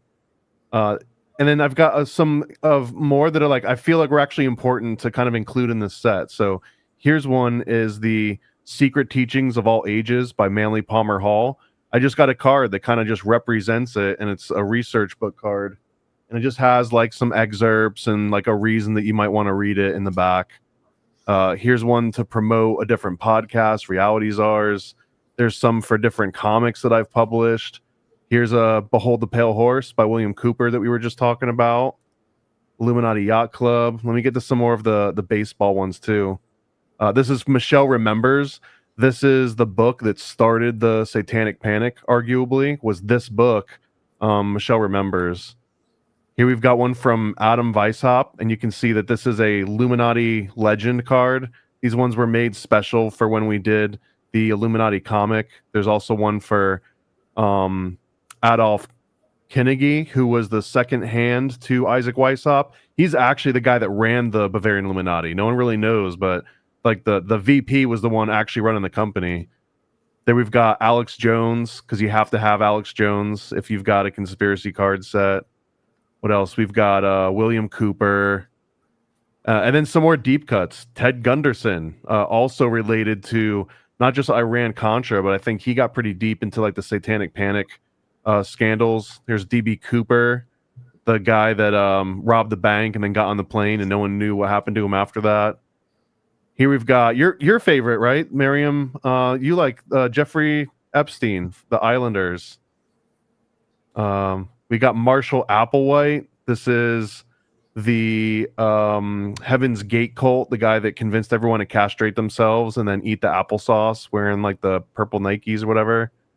Terrence Yeeke. He's a hero from the Oklahoma City. He was a first responder that was dragging bodies out and reported seeing multiple explosives, and then the state murked him. We've got Aldous Huxley. We were talking about Brave New World earlier. There's the author of Brave New World. Also with a whole bunch of Doors of Perception. William Reich, Orgone Energy, Jordan Maxwell. Here's MK Ultra, Donald Ewan Cameron, the guy that created psychic driving methods for MK Ultra. Here's a super deep cut. Lawrence King from the Franklin scandal from the 1980s. So I can keep going. We got Barry Seal, and this is one of my favorite subseries. It's the greatest hits because everyone in the greatest hits was taken out by the Clinton body count. So here's one from Barry Seal from the Clinton body count. You got to have Aleister Crowley. You got to have a Mothman in here. Here's Tex Mars. He's the one that wrote Codex Magica and a whole bunch of other like seminal works way back in the day. We got a Bigfoot. We got some. Here's a whole bunch more from other comics that I'd published. More influencers, more podcasters that I know. Here's the comic from Sam Tripoli, Chaos Twins. Jose Delgado. He made the bull stemoceiver that can remote control a bull with his brain. There's And David Icke. It's called like mind control in the mind. How long did it take for? So what's the collaboration between both of you? And then the back. Show the back to Thomas of. So these ones that look like baseball cards, like they straight up look like the baseball cards that they were based on. But instead of, players, we've got Michael Sarion in this case.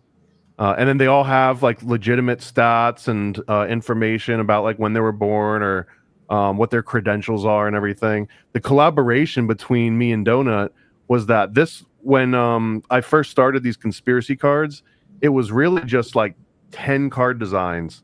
And then when Donut and I started working on the Illuminati comic, we wanted to make sure that we had a card for him. We had a card for a whole bunch of the different people that we mentioned in the comic. So after the comic blew up, we pre-sold like over 5,000 copies. We took pretty much all the extra leftover and just invested it into like making more and more content, more like doubled down on everything that was working and put even more of it out there. How long did it take for you to put this together? I think 2 years, roughly. Like it starts as an idea, right? And then after a while, it's like the idea keeps coming up, and you're like, all right, maybe I will do this idea.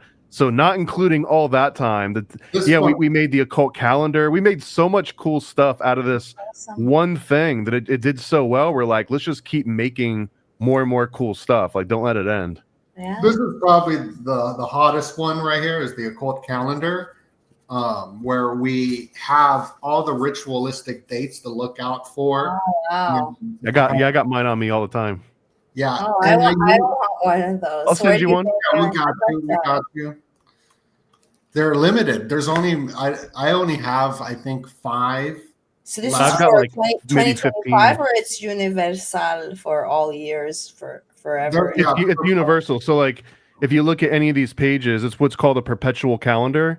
So they're just numbered 1 through 31, depending on if that has that many dates, and then it just says 20. So you put in the year, and then you just decide like what day you can write up on here. What day is Monday, Tuesday, Wednesday, or whatever. So it turns into a calendar that you can use any year. So right here it says November 7th, Ted Gunderson born. Who's Ted Gunderson again? Ted Gunderson was the guy that. He was an ex-FBI officer that gave credibility to the Satanic Panic in the 80s, and then also started talking about like Iran-Contra. I have a question, she says. So if someone has a question, is there super chats? Maryam needs to make some money. Maryam can't just keep on. Maryam really is like $200 short for her rent, and it's very difficult to be this brilliant. And we have Rumble rants. But do we? Yeah. Rumble rants are active. Okay, Squeaky, if you want to know about Zach and my handler, you can sign up to my Substack, or you could pay me money because it's... we also have QR codes for Bitcoin and Litecoin. Which I've never received. So, I mean, unless someone's like, oh, Maryam, can I send you some Bitcoin? So, sorry to do a plug, but it's very difficult to ask.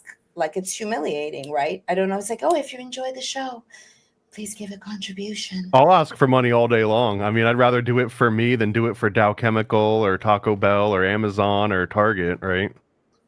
Yeah. It's Henein. It's not Henein. Yeah, we could put Maryam in like a superwoman. 100% we can. Because basically every time that I've got another 50 cards designed, it's time to do like another print run. And I only get 200 made of any card. So there'll only ever be 200, except for me and Donuts, because we had to print like 800 for when we ran our campaign. Show yours, Thomas. Oh, I don't know if I grabbed mine. I was like, I don't want to show my card. Okay. I want to show. I'll show donuts again. I'm gonna start doing this crypto scheme. That's genius. Maybe you can give me. Well, it's only because I had a crypto. Maybe you can give me tips on how to get super chats. So I have to like flash my. Yes. What do I need to do to get? Hey guys, you watch the show every week. Maryam's on food stamps. They're cut in half. She's brilliant. You can do a reading with me. I do a like. So, if any tips to ask for? Well, you know what I've found out with is the value exchange. So, I definitely give value. Yeah, no, but like I'll be like, I don't get a lot of donations. I do now that I'm monetized with the super chats, but most of it would be from like I would sell like the occult calendar, but then on top of that, like they get an autograph, you get a comic, you get like, so when there's like a package deal, does seem to work. But don't listen to me because I'm really dumb. I put my whole Jewish culture to shame because I don't know how to. You can always give a few dollars. I give so much freedom. Be abundant. Don't be stingy. You can give a few dollars for your question. I'm sorry to say that. We're all struggling. It's extra spicy when you're in a government shit list. So again, Maryam Henein is banned on Venmo, Vimeo, PayPal, GoFundMe, Instacart, Airbnb, Amazon, Bumble, have been smeared on television, persecuted by the government. Does that sound fucking average to you? No. So consider the way the economy is and put that on top of it. Okay? She's also infiltrated by Procter & Gamble. So you can always give $2 to ask your question about Zach's handler. I'm sorry to say. Do be abundant. I give back. I'm in service. Don't be in fear. Okay. One of the other things I really liked that I saw, he doesn't do it anymore, but Andreas Zertis on his show, he used to have a certain amount that if someone donated like $4, then he would play like a 30-second clip from a song. And whenever someone wanted to hear that song, it would be like, hey, if you want to hear the song, someone, put $3.33 in or whatever as like the donation. But like you can expand on that. So it's not just you hear a clip of a song. Maybe it's like, let me go into some crazy story that I've never told anyone before, but I'll only get 30 seconds in. So it's like you could always build up to like, right. And then, I took out my knife and I was about to, oh, wait, okay, that's 30 seconds. And then go back to your normal. Now I'm like, I'm not throwing my pearls to swine. I've lost a lot for standing for your medical freedom, folks. Okay. So I'm a real hero. I'm not like an Alex Jones or Russell Brand that's a rebranded Christian. Oh, don't say anything bad about Russell. I'm not, don't throw out the baby with the bathwater, but it's about, abundance thinking. And I have to do a lot of abundance thinking. And it's very difficult when you're being strangleholded by the government. You mentioned 333. I would like to bring up this clip of Tucker. His parents were CIA. But yeah, but he's grassroots now. He left the mainstream. Now he's grassroots. He's controlling the realm, but he comes straight from Fox News. No, I'd have a beer with him. Come on, what are you talking about? He's good folk. Yeah, he's nuts. And I think there's something with the laugh too, because a lot of these podcasters do the laugh, which is sort of like it's like a handshake in a sense. Like it's literally like laughing at the world. That's interesting. So we had this guy, Colin Flynn. I spoke about this with Courtney. I had her on my show. Oh, I love Courtney. But it's actually Snuffy who told me about the 333 because we both have 333 as our number. What does that mean? Because I've been seeing 333 all over the place. Well, we'll play this clip and then we can talk about what he says is the 333. May you run it, Cheese Slice? Also, before we play it, Cheese Slice and I have been doing this show for 2 years. Cheese Slice, I'm not able to pay him. I paid him $11 because I pay forward. I pay it forward. I'm in service.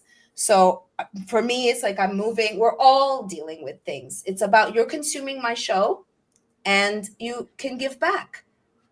Okay, play. Oh, so all the philosophers that I know were clowning this guy. I've never heard of it before this show. Is it too low? Can we bring up the volume? So, I mean, here's a question from here's a quote from Turing, the That I know sucks. what I think. The question is, what do they think? Right. Okay, let's not play that. I can go to the actual YouTube. It's on YouTube because Tucker's on YouTube, and at the end he goes, "I'm censored. Subscribe now." Just fuck off. Yeah, I'm censored Tucker censored? now.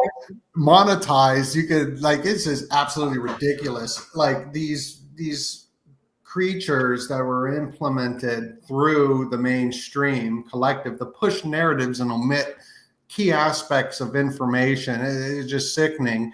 And how the collective all aligns. All the people wearing the face mask are now like aligning with the truther type, thought patterns. It's just insane. It's fucking insane. Well, it's because there's a lot of people that'll blow with the wind, and when it's acceptable to be controversial, or when it's acceptable to be countercultural, then like that's when they become countercultural. It's like when the trend is to be anti-trend is when they'll do that. I don't think one of these damn people that are top podcast in sphere ever bring up, let's say, like a Bill Cooper or something. Have they ever uttered his name or anything like that? I don't think so. Well, but now Tucker is being positioned as having this whole talk. I'm putting it in the private chat, Cheese Slice. I just put it. It should be almost queued to that part. But now, like you said, well, it's the Overton window. It's the new gatekeepers. I know they've spied on things that I've said, and then take it not only me. And also now I'm convinced, I was having a discussion what happened to Britney Spears, and 10 minutes later, it popped up on my feed on YouTube, a whole bunch. So the AI is generating content, and the future generations are not going to be able to tell what is synthetic and what is organic, even if it fucking hits them in the face. I really believe that. Yeah, and because it knows what you're going to want to look at in 3 days from now to a week from now. So I think that a lot of times, it could be is it reading our mind, but it sort of is and it isn't, because it knows how you're going to feel in a week from now. Okay, he's been watching nothing but Britney Spears and Justin Timberlake videos. He's having a nostalgic phase, and in a week from now, he's going to be sick of that and want to look at something else or something like that. It just knows what we're going to want to look at.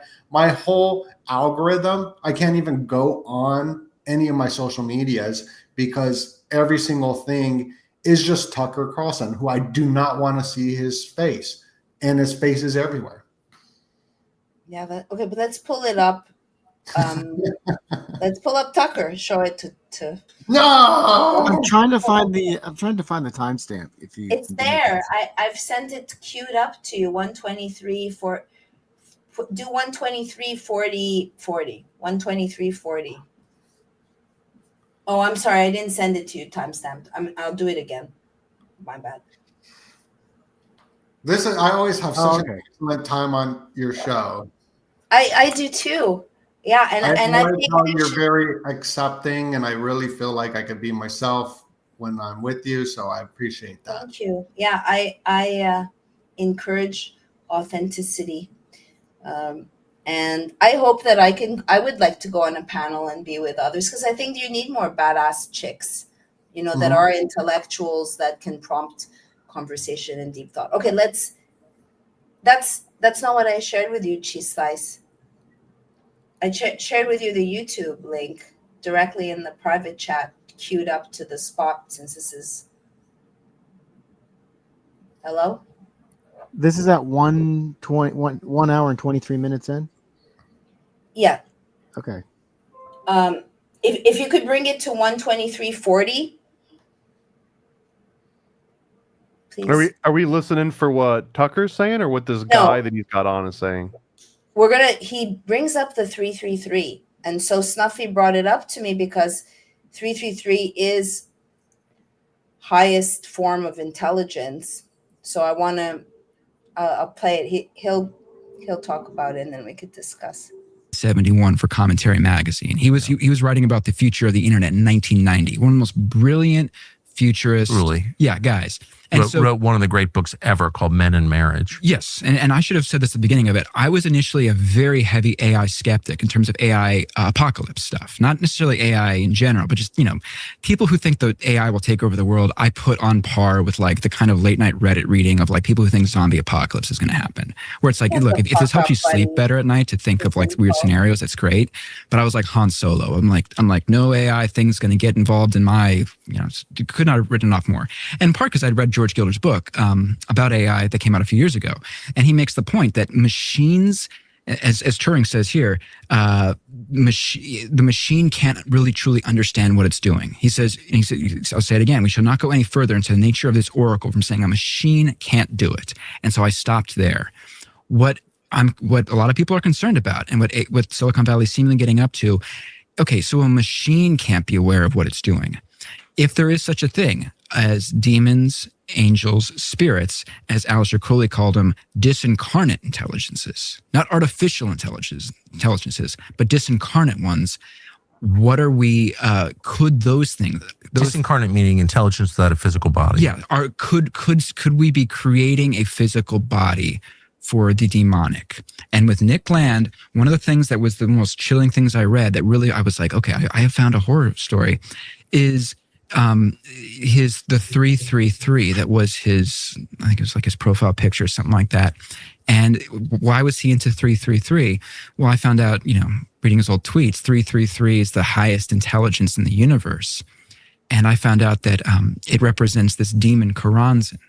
That, again, Kenneth Grant talks about, when Aleister Crowley summoned him, and John Dee and John Kelly, the court magicians for Queen Elizabeth, right before the modern Bible, the King James book was translated, that was the demon they summoned. Nick Land believes that, again, the AI we are creating break out the demons from the book of Revelation. He believes in some cases that they are the demons, that the demons end up becoming so advanced that they become omniscient, they can go back in time, and they can retrochronically create themselves, like Skynet, sending the Terminator back in time. So what he believes is that they went back in time, they went to ancient Babylon. This is why Babylon is so important in Revelation. And it is important because it's kind of like the evil Jerusalem, that they put Kabbalah there to then eventually evolve into AI. This is what we were talking about earlier.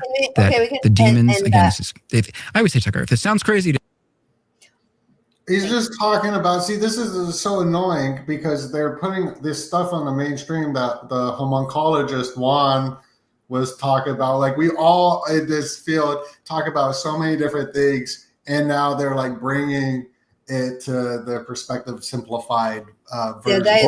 Diluted, distilled versions. I feel like he got paid for every time he said the word demon, he got like another $1,000. And he just figured out a way to like say it 20 times. Tucker began massages from these demons, Right. He gets massages from them. He wakes up and they scrape. It's hot now, man. Deep tissue. Like, he was even like bruised from the deep tissue massages. I had never heard of this demon, and it's interesting that the 333, which might be inverted because all the numbers, everything's been inverted, is associated where it's the highest version of intelligence. And this guy Colin Flynn, Courtney had a couple of things to say because we did a show last week on Alice Bailey and the Seventh Ray. That this guy's, he's a screenwriter, and just like Tucker, Tucker has got good things to say, yeah. But it was so obvious. Let's remove him from the mainstream, position him as like he got the shaft or whatever. I don't even know the story. And then he now is capturing gatekeeping and doesn't really know. You could tell he doesn't know shit about this stuff, really. No, not at all. And he'd probably be doing them rituals with his, bloodline. I don't know. Like, it's all entertainment, and it's all capturing and leading people in a certain direction. That's what it's all about. Also, I think that this, like, the demon approach, it'll always sell. It's like whenever any new technology or concept comes out, the first ones that can be like, it's all demons. The camera, like this new camera thing, like it's putting painters out of business. It's all demons. Even when Aleister Crowley, even when Alexander Graham Bell was working on the phone line, he thought that they were like demons or these disenfranchised entities that you were whispering your message and a ghost would hear it and a ghost would travel through the line and then whisper it to the person you were talking to. So it's like always been here, this whole dialogue. And I think AI is just like, oh, here's a reason to bring the demons back out of my little set again. Like it's time to play this whole song and dance. And it's However, always sorry, I do believe in this archon or discarnate souls attaching and people being riddled with entities and demons. So I'm gonna give you a download a theory that I have in regards to the ventilators. Okay, so when the ventilators came out, I was writing and talking about ventilator-associated pneumonia, or pneumonia as I joke, in February 2020. So pretty early on. And my intuition was like, well, this is hella creepy, Darth Vader. I did a deep dive on the genesis of how these protocols came. People may not know, but they were instituted during the time where they claimed the fomite stage, if you remember, where they thought it was aerosolized. So they said that they used the ventilators to protect first responders. But then they instituted it, at least all over America.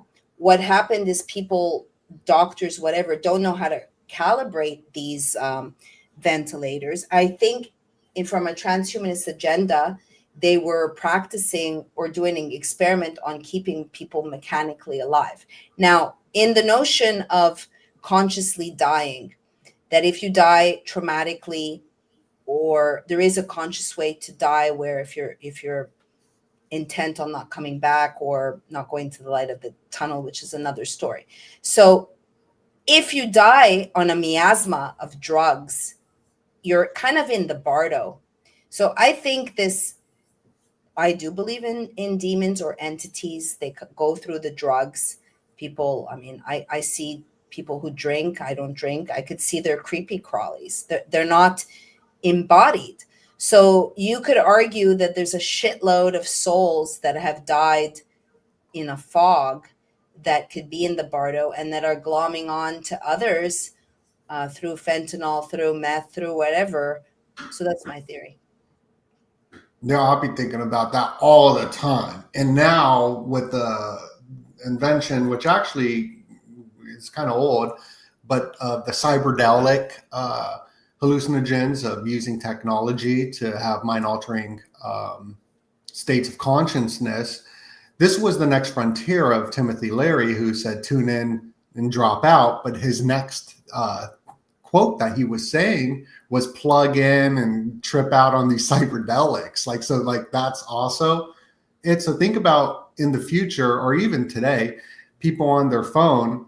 I mean, do you ever scroll through your phone and see something that's not there, like a word or an image or something, and then you're like, it's not there?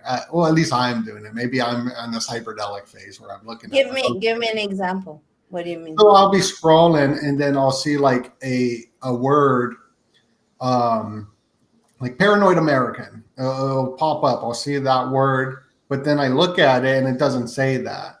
It's just something. Yeah, maybe. I mean, the programming's working.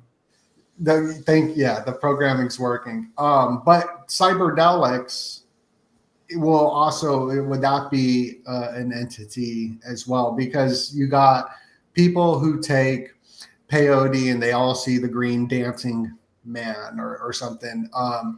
Even the spirit of the methamphetamines, which the youth is all on, like with these different substances that are just imitations of that, or the opium sort of, they all have a different frequency, yeah, and opening up to a different like spirit realm for sure. Yeah, absolutely. And things can come through. I mean, God knows there's no shortage of mayhem that occurs when these drugs are involved. I know I've been a casualty of war, as Snuffy says, because of these substances, and you could dismiss them, but they do have an impact on you being embodied. And personally, I believe that alcohol, it's like someone could say, I don't drink much, but you've not been drinking much for 40 years. And it does lower your frequency. I mean, alcohol is a depressant. And I believe, you know, to be an example like you, to be sober and to see how you can rise from the ashes like a phoenix, you know, that there is life beyond boozing and drugging, especially. I mean, I don't know in your case, Donut, if you had mayhem or you were just causing mayhem to yourself. It was like a spirit that takes over, or like a void of a like higher power or a god or something. Carl Jung said the only way to cure addiction at that time was to have a psyche phenomenon, which he meant the soul. So it was about your soul and your spirit, and it's no coincidence that it's called spirits, and you know, because it is a spirit that you can see with people, and it being a depressant is very interesting. You're bringing up words like your breath and prana, and this is something I've been learning about most recently with the autonomic nervous system and the vagus nerve, of trying to get into a parasympathetic state of relaxation, which I'm never in. I'm always freaking out, like anxiety ridden or whatever, but I do feel the anxiety to top tier level because I am not hiding from it. I feel all the different feelings. Proud of you, Donut. I'm proud of you. Thank you very much. I appreciate that. It's been an experiment. So staying sober through the lockdowns was a cakewalk. But when it comes to war and like all the different people, lives and whatnot with that, and totalitarian tiptoes, that is very painful for my spirit. And but I stay sober through it, and one day at a time. It's not a lifelong thing. Who knows what I'll do tomorrow? Maybe I'll be on cyberdelics tomorrow. But today, right now, since I woke up, I've only been on caffeine and nicotine, which, you know, is also a drug. But you're not doing that before. Were you more rigid initially? I've always been fearful and rigid. Not so, I mean, were you doing caffeine like 6 months ago, or did you introduce? Oh, I've loved it. When I used to love smoking blunts and getting some Starbucks. So you're not smoking. I'm smoking blunts for sure, but yeah, I smoke spliffs. Yeah, no judgment here at all. Everybody is on their own sort of life path. My life was really messed up in a lot of ways spiritually, and the Carl Jung saying that it takes a psyche phenomenon to change. I think this was like in the 40s or something. I have no idea when he said that.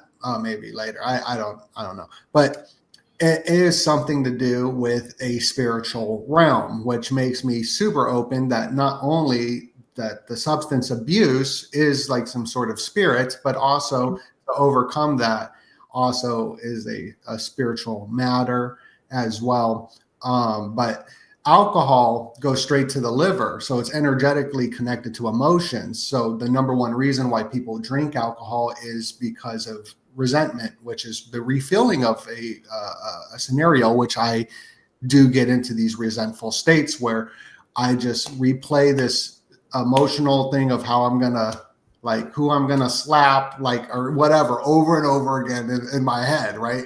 That's a resentment. And do you counter it with ho'oponopono? Ho'oponopono, like forgive? Ho'oponopono, yes, I do. Yeah.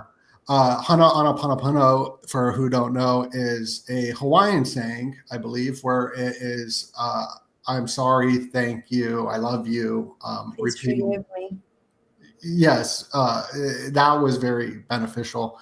I do like that. There's a lot of things I like from different aspects. Even I really do like the Lord's Prayer as well. Like even with Ye, he asked for forgiveness multiple times, but I totally understand where he's coming from.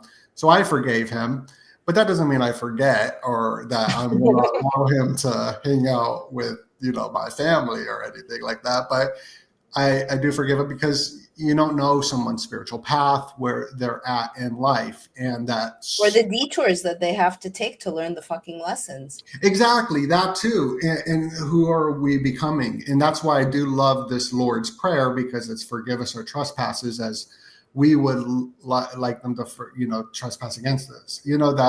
That prayer, because I want people to forgive me for my actions. So why shouldn't I forgive other people for their actions? And by forgiveness really lifts one's own spirit. And that doesn't mean like forgiveness, like, oh, it's all good. Like, no, like there's going to be a healthy boundary. You know what I mean? It's not some woo-woo kind of, it's more of an internal, maybe like something like a Kundalini kind of thing, kind of integrate at a point of homeostasis within one's own soul, spirit, to come out of place of neutrality rather than from a reactionary kind of, state of being.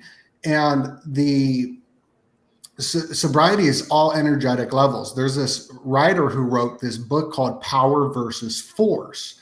And this is a fantastic book. And like, I only read like a couple pages, and then like, I'm just like, I don't need to read anymore. This is amazing. Yeah. And it just shows the difference in this power hungry world of insecurity, how people want power over others. That's why you do get a Homeland Security Fed kind of telling people what to believe, how to believe. You're not allowed to walk through here unless you don't show those nostrils. It's all about this power hungry thing coming from a very insecure psychopathy kind of mindset of narcissism. And these creatures, they have force, they don't have power. Power comes from a whole nother realm of consciousness or spirituality rather than force. Force is, I'm the president, I'm the manager, I'm the Homeland Security, I'm the whatever it is, I'm the police officer, I'm the mob, I'm the virtual signaler who will lower the credit score. That's force. Power is so much different because power comes from a place of people wanting for this power to like lead, not through force. And that's something that I very much believe in, is freedom. And a lot of these parents today and in the past, they don't believe in freedom for one to kind of individuate from society. And that's why I'm very grateful for my mom, because she allowed me to choose my friends and choose the music I wanted to listen to, which really, turned me to the person who I am today. How old are you? 37. So And I'm on Thomas? How old are you, Thomas? A lady never tells or asks. How dare you? I know, but early 40s. I don't. And here is the woman who's everybody her age. She's, I'm 52. What? You're 52? I was dancing. There's dancing in Jupiter. But I can't get there because I don't. Even though I have the truck now, but it's inoperable. But anyway, so I was dancing. It's happy dancing in Jupiter, and these girls came up to me. She's like, "What do you do for exercise?" And then when I told them I'm 52, they're like, "What? I thought you were 30."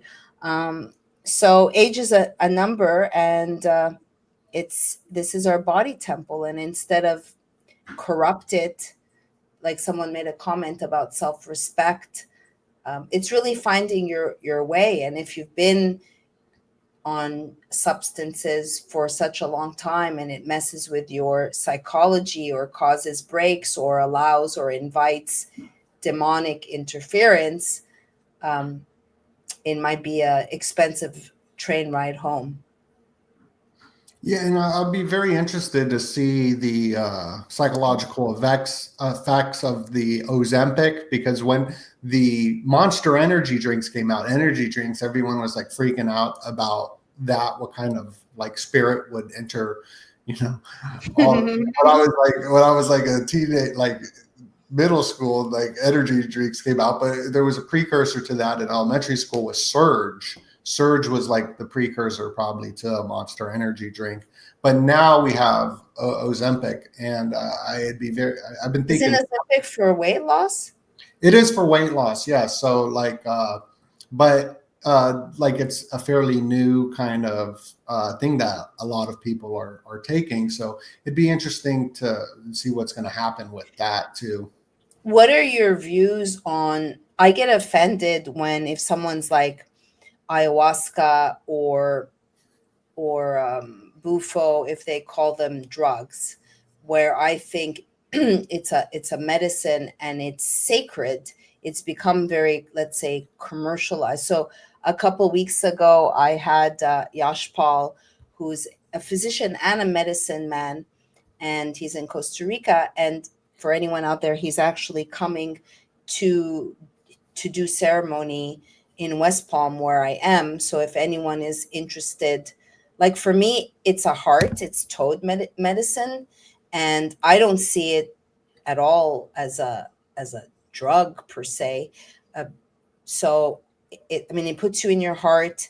It really can help, and the key is really integration, right? Because now people will go do an ayahuasca trip or journey, but they will not integrate it. They're like, it's like going to Disneyland, and they're like, it's in vogue to go do an Aya trip, but they're not really using it for spiritual growth, or there's no aftermath on how to integrate the things that have come to you. But I personally, I've done ayahuasca, I don't know, at least a dozen times over the past 15 years, and it's helped immensely to clear trauma if you have an intent. So I'm going to be doing the 5-DMAO when he comes. Maybe I'm saying that wrong, 5-MAO. And the bufo is toad. So moxo oxidase inhibitor, I believe.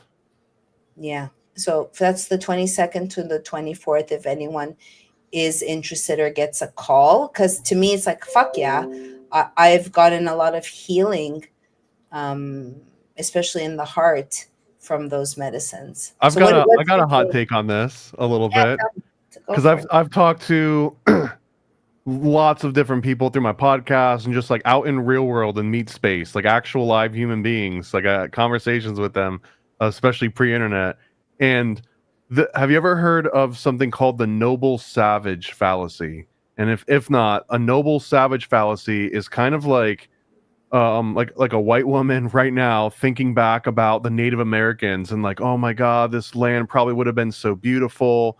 Everyone was peaceful. No one ever got into wars or fights.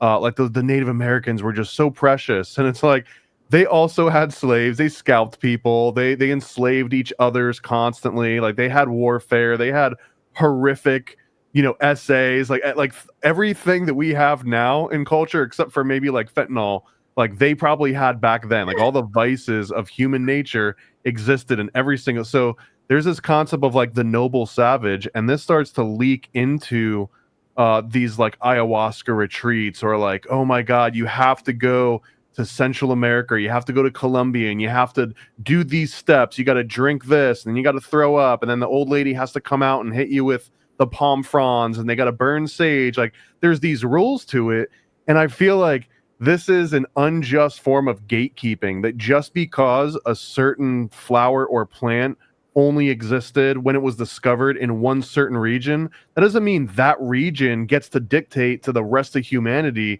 here's the rules of consuming this plant. Here's how you have to do it. Here's the steps. Like, who are we to say that the right way to do ayahuasca is to book a flight and go and sit down and do the whole 24-hour thing where you fast and you have like shamans praying over you?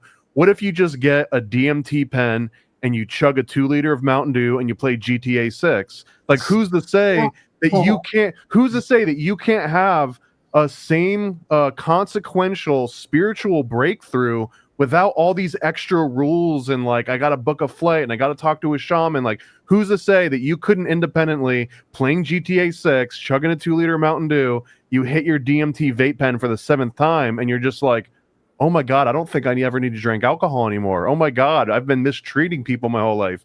And I don't know. That's my hot take though. Is that like I hear what you're saying as far as who dictates. I think having reverence and the intention that you put, and let's say maybe ayahuasca is not it's two plants, it's not DMT, it's like there's vomiting. I have gone to many where the shaman is actually exercising his ego. The After the Kundalini, I've told you this, Thomas, my own fucking great reset. So maybe I shared with you. I went to Homestead, and then this Native American is like, we've been plagued by COVID and HIV. And I'm like, oh my God, the shaman's spreading tries.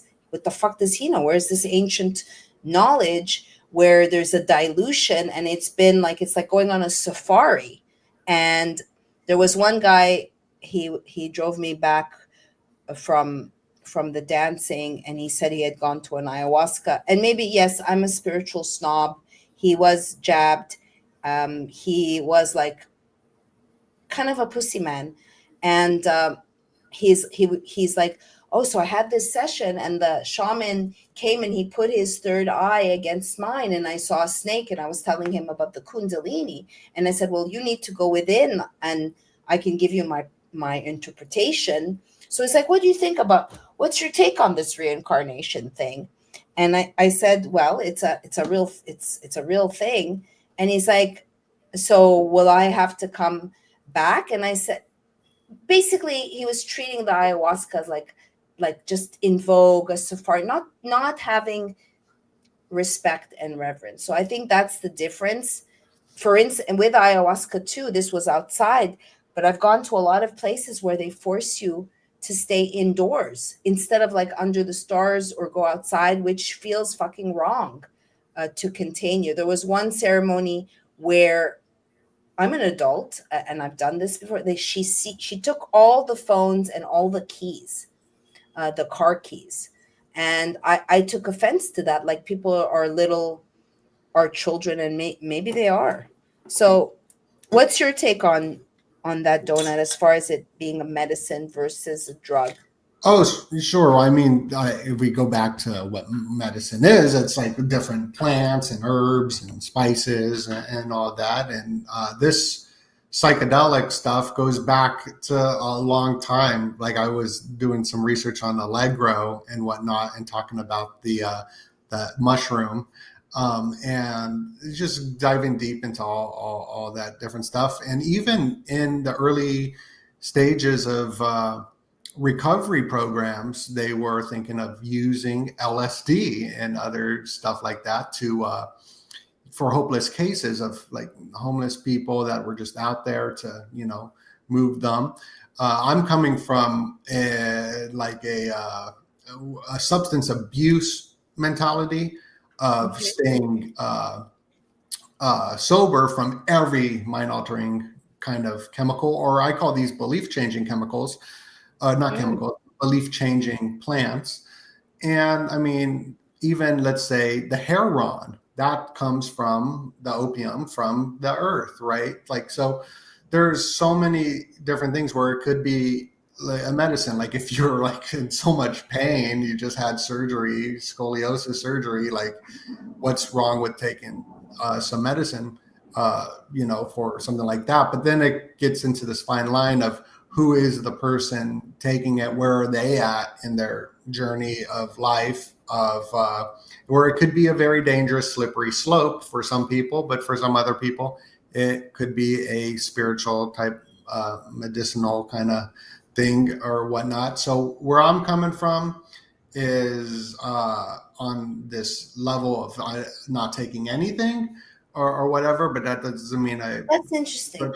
I want to say, because for me, let's say coffee is addictive. You're not going to get addicted to ayahuasca or be jonesing to vomit and go. I mean, it's an ordeal medicine, right? So it's interesting to how we define the substances. And I think, again, it's about sacredness or the intent behind it. If you want to better yourself, or if you want to, Yashpal was talking about 36-hour ibogaine, I mean, this is not something you're doing for fucking pleasure. This is intense spiritual work. So it's again, like if I smoke weed, am I having reverence? Like I'm going to do it only when I write and I have a sacred connection with the plant. Am I, we have to. But like opium doesn't require a sacred connection with the plant. Like if you do opium, like you're feeling it. There's no like, oh, you didn't prepare. Like if you did, say there's so many drugs like that where, like for example, salvia is a good one where a lot of people were introduced to salvia as like a legal weed or like a gas station high or like an alternative to things that were illegal.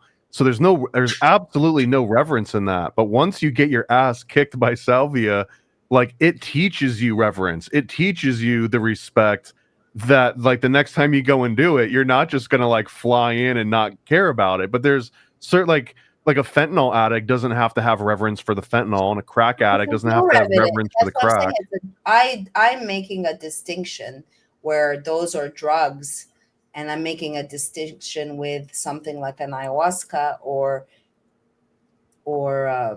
the 5-MeO, that it's more, or bufo, or more medicines. Like you're going there, my girlfriend told me she got literally rid of some interdimensional demons and she was freed from doing a bufo. It could be revelatory, where I don't think anyone's doing fentanyl to have any fun. I agree with that, especially because psychedelics in particular have one property, and that's that they enhance neuroplasticity, which means that like your brain gets saturated with all these neurotransmitters. So all of a sudden you're firing off in like new neural pathways that didn't exist before you doing that. So it literally physically creates new ways of thinking, whereas uppers and downers and stimulants and like euphorics, those don't create neuroplasticity. So those are more about like how you feel, not how you think. But I do think there are people that can get addicted to like, I'm going to do mushrooms every week because I love them so much. And I guess they exist out there, but there's not as many as like fentanyl addicts. She was an alcoholic. She was my old roommate, and she'd go berserkers on munching mushrooms raw. Yashpal makes these organic psilocybin with medicinal mushrooms, as well as like cordyceps and lion's mane, and I have used them for microdosing, but with an intent, like I'm going to get into my heart. It's like moving things, and it is very, microdosing is in vogue. And in Miami, I went to the psychedelic conference, and it is kind of like they're normalizing it. I think you've talked about this, Donut. Can you score drugs easy at a psychedelics conference? You got to go to the gathering of the party. Went to the after party, and they're all like, they were great. They were MDMA / psilocybin gummies, and it's nuts. I tried to get more, but I feel like we're going this year, right? We're going. Did we miss it this year? We're going next year. We're gonna sign up. If you go, let me know. But it was very much like Papa Soma, or just very normalized. It was very. I go to the gathering of the Juggalos, and it's like a site. I go there and I'm sober, and like people are just like here. I think it's sort of a testing ground in some ways, like a hippie movement, sort of, and just getting. Where is it? It's always in different places. When I went, it was in Oklahoma, but this year I believe it was in Ohio. I was once in this meth house, because I was trying to score some herb, and this was before it was legal, and this was 20 years ago or something.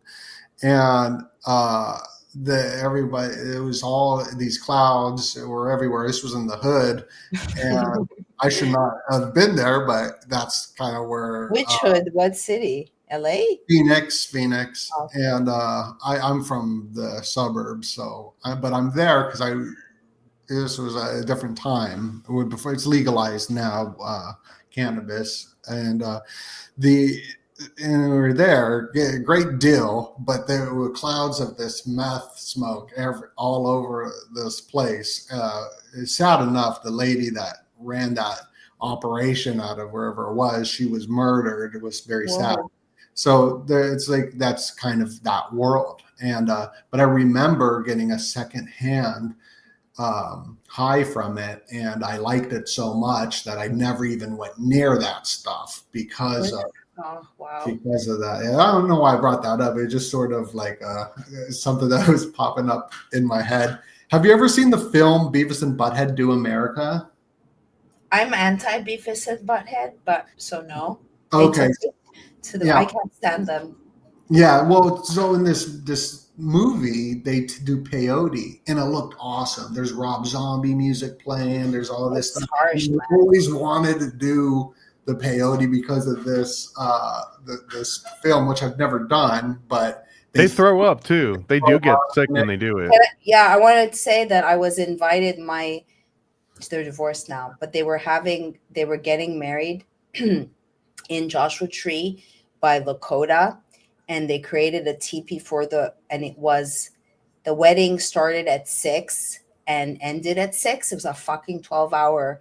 I had to bow out like at 4, like when they finally did the vows. And then they served like bison and blueberries in the morning, but they were like, okay, we're going to do the buttons. Now we're going to do the powder. Now we're going to drink it. I mean, that's like also an ordeal medicine. I also want to share. I was hired to be a researcher for a company called September Films. They were Brits, and I didn't have tattoos. At one point my head, half of my hair was shaved, but they call me, "You're our secret weapon, Maryam. Can you go find us a porn star? Can you go find us a drug addict?" And so I went into a speakeasy. Yeah, speakeasy. It was in LA. It was like a big black guy called Mickey Mouse, and they were all snorting coke, and that's like the first time to assimilate. And so I tried it. I also was told to find the madam was also a porn star. So I went to the Valley, and I thought they were doing coke, and they were doing meth. And I took some. They gave me some, and me and my boyfriend at the time, I still thought it was cocaine. But after I was up for 3 days, his brother's like, you guys just snorted meth. And then I fucking never touched that shit again. Whereas with, let's say, I know we're talking about drugs, but I have a paradoxical effect that I could sleep with cocaine because I have some ADHD. It has a complete opposite. It doesn't make me it calms me down. Not that I've snorted cocaine anytime soon, but anyway, I think it's like if you have an addictive, I personally don't have an addictive personality. I'm very disciplined, but I used to do substances like MDMA with my XX, and I think it's like if it's running your life and you're, missing car payments, for instance, because you're choosing to buy drugs and then denaliing it, then it's not cool. I have this like fear of drugs because I have like friendships with you and Paranoid American and responsibilities, and so when I think, I like to remember these stories because it gives me a healthy fear of what God has blessed me with today in my life, and so I just like stay away from it. But is it because you have an addictive personality and you might go, yeah, that's why. That's really it. If you go overboard and then you have to go gangbusters as opposed to like, oh, this is, I'm gonna just, and plus when you get older, like there's, when I was with those Brits, because I've never liked alcohol, and I drank with them, maybe I was like, how the fuck do these people do this like hangover? Like I feel like crap. And well, that's the thing, is that when the people drink alcohol, they have fun time and whatnot, where they're like, oh, I can be social now, the social lubricant. But then in the morning, they have the hangover and their body goes into a state of anxiety. So a lot of these people that drink all the time, they're out and they seem all calm and confident. But really, when you remove that from them, they're screwed because they wake up in the morning with the anxiety because their body's like telling them like, oh, this is bad, and it's not until they can redo that. So I like the feelings of anxiety and whatnot because it builds a faith and courage where you can enter situations that would usually need that lubricant of alcohol to even talk to people. And what if initially, when basically you're numbing out, and then you said earlier, when you get newly sober, you don't really know, like you're starting fresh. Can you talk a little bit? What was the? It takes 2 years just to put in perspective for alcohol to leave the brain.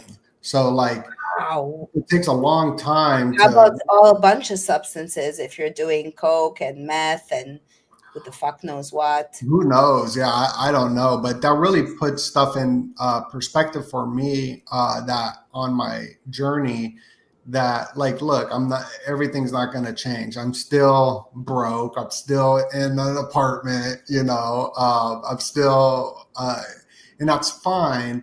It is just where I'm at in my life, and to just know that because most of my life I was just not like doing anything. So how long were you non-sober? I would say 14 to 27. So I think that was like 17 years or something like that. Yeah, I would also, there's time to rebalance the brain. Like when I was with Zach, he has ADHD, so I tried his Ritalin, and it calmed me down and I could focus. And my ADHD, like they say it's from birth, whatever, but I was never ADHD. It was from mold. The mold affected my eyesight. And so when I left California, I sat with a psychiatrist, and he wanted to put me, they don't want to put you on Ritalin. So he Which is basically meth, by the way. I don't know what Ritalin is, because Vyvanse is basically pharmaceutical meth, and it's pretty fucking nasty. It's like methylphenidate instead of methamphetamine, but they're like sister drugs. If you take them in low doses, they can increase focus. But like once you actually take like enough, like a meth head would take, then obviously you don't get the focus and the anti-ADHD properties. But like all these ADHD drugs all came from like the early 1900s and 1930s, and it all started with meth. They were just giving children that were having problems in school, started giving them methamphetamine, and noticed that they were paying attention more. Because there's a reason. I believe the Ritalin. So I told the psychiatrist, so why are you going to mess with my brain chemistry when I've tried the Ritalin and I'm safe with it? So it looks like you're giving some contestation, like, who are you, little girl, to question the doctor? So I took the tamoxifen for 2 days. They were capsules. It fucked up my brain for 6 months. When I looked, and usually I would look at side effects, do not take if you are concerned about having bouts of fear and sadness. It actually said that, which I should have, because I listened to the doctor. So, I ideally, and then I'm not using anything now, but I tried even microdosing the Vyvanse, and it's pretty yucky. But then people, I think the opiate, they got a bunch of people on opiates, and then they yanked them off the market, and then they flooded the market with their faux fentanyl, and they gave us the sugar, and then they gave us the high fructose corn syrup, and now they're gonna go back to like, remember when sugar was good for you? Like it'll just go back and forth between those synthetics and opiums. And I do want to just, maybe another controversial hot take, but I feel that every single drug probably has some actual purpose. Like opium's a good example of one that's been so abused in all of its different states of like morphine and like the synthetics of like fentanyl and stuff. But opium was a godsend to anyone that had no other option for pain management, which was like the state of humanity for hundreds of thousands of years, right? Until like people started finding these ways. Like opium was the first big one, and anesthetics. Now all of a sudden people can get surgeries and can survive these like very traumatic things that they have to go through in order to like fix a problem. Before opium existed, and say even with like cocaine obviously destroys lives and like destroys people, but it also has like uses to it. Like Sigmund Freud used to use it so he could stay up for like 3 or 4 days straight writing out some thesis, because he knew if he went to sleep he'd wake up and maybe part of it would be gone. So like there are practical applications, but humans can't really ever be trusted to like not play by the rules. And I get, in my mind, that's the version of having reverence. The version of having reverence for cocaine, for example, is like, maybe I won't blow through like 17ers tonight. Like maybe I'll pace myself. Well, isn't it? Yeah. Well, it's self-control, discipline, reverence, having an addictive personality. What is it really covering? I mean, there's a whole bunch of variables. I don't know if any of you. This is where it gets kind of spiritual. Is that in the substance abuse field of addiction and whatnot, a lot of people, they have a lot of discipline, they have a lot of self-control, and that's the weird spiritual energetic part, is to stay away and off of it. Has nothing to do with willpower at all or self-control.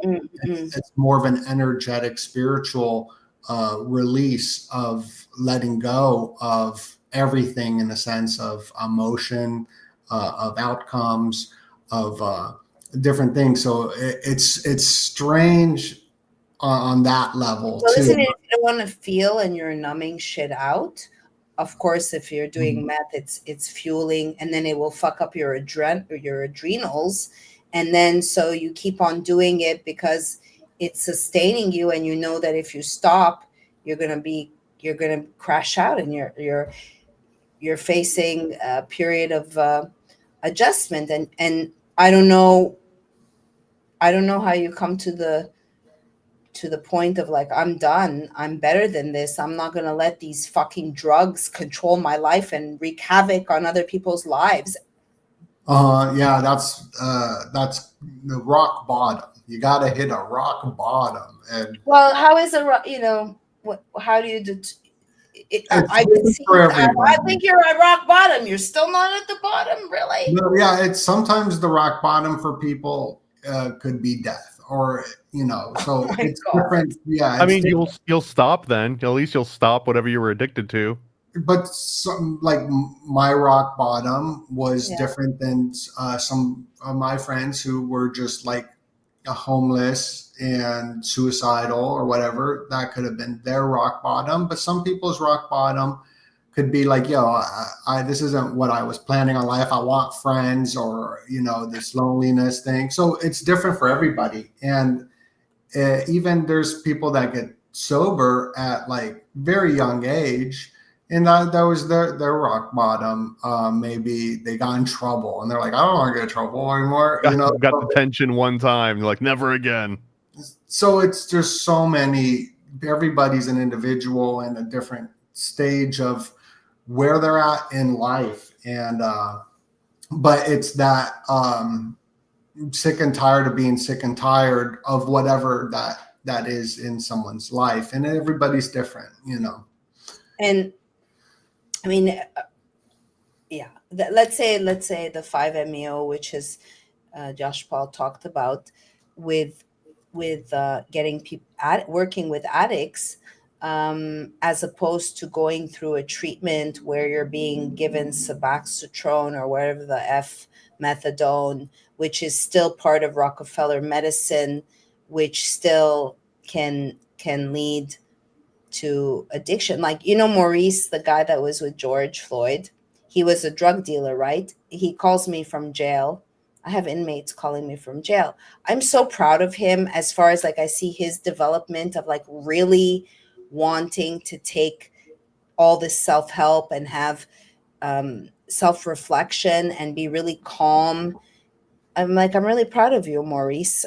He's started to write a book, but because he was an addict, he could understand the journey and also tell, his nephew, for instance, was using substances. And I mean, that's how they oppress the people as well, with these disgusting drugs that will keep your consciousness down. Mm-hmm. Yes. Yeah. I mean, the fentanyl, the way it's made, I'm not paying attention to politics, but if they're blowing up fishermen in Venezuela, when Venezuela is not really responsible for fentanyl, but they do have oil, as opposed to talking about the Chinese ingredients made with the help of Mexico and then brought in by people like George Floyd, who was a truck driver. Mm-hmm. Yeah, it's a very messy business. Yeah, very it's ravishing. It's ravishing. I mean, I think a lot of people know someone who's died of fentanyl. Oh, I know so many people. It's really? crazy. Oh yeah, every week it's someone I know. Yeah, it's pretty nuts. One of the animators I worked with at Disney died of a heroin overdose that was likely because there was a mixture of fentanyl and whatever heroin. And I remember he literally told me when he got it that he met some guy on Craigslist or something, and he was like, meet me on the side of I-4, which is a very busy highway in Florida, and he just pulls off to the side of the road, buys some random drug off some guy that he found on Craigslist, and then he's putting it in his arm. And it was just so wild because this guy was sitting right next to me day in and day out. We're doing the same job, high level and just corporate environment in Disney, and then one day he just doesn't show up and because he was dead. And most of the stuff now is all cut with that shit. You're right. Don't they have a test that you check your meth? Is it fentanyl? Isn't there a check now that you could? Yeah, but you gotta ruin some of it in order to do the test. And if you're that hard down that you're meeting up a stranger on the side of I-4 to get your fix, you're not gonna take a little teener out and ruin it by putting it in some chemical that tells you oh, I shouldn't do the rest of it. It was a very one-track mind. Once the bag is secured, the next step is it goes in your arm. There's no in between steps where you pace yourself. Oh, let me test it. Let me make sure it's organic. Let me see if I can source where this came from, and if it was if I can verify the chain of custody. None of that comes into play once the bag is in your hand. I mean, I remember way back in the day there was people that would just be snorting whatever white powder was sold to them, if it was niacin or vitamin B or baby laxative. Actually, or even worse, Borax. I was on a date at the Standard and bought what I thought was cocaine in an elevator, and then it's no, Maryam, you just snorted some Borax. Yep. But I had no idea, right? And how stupid to buy. I mean, I think those days should have never started, but those days are definitely over, where you're playing Russian roulette. Yeah. And it's really choosing sobriety and choosing to feel your feelings, because there's just so how long are you going to go numbing? Because it's going to have to come out somehow, eventually it's going to come back up. That's why every once a year, maybe once every 2 years, I'll just do 1,000 milligrams of RSO, and it'll make me cry for a day and a half, just uncontrollably. Bro, and that's my trauma dump. You just gotta watch a movie, a sad movie. It doesn't even work though. I'll watch a sad movie and it might swell, but it doesn't cross the threshold. I have no problems it's crying. It's I'm edging my cries. No, I feel that. And men need to. We all need to cry. It's like a storm. I've been crying for the past 2 days. It's just it's hard on the body.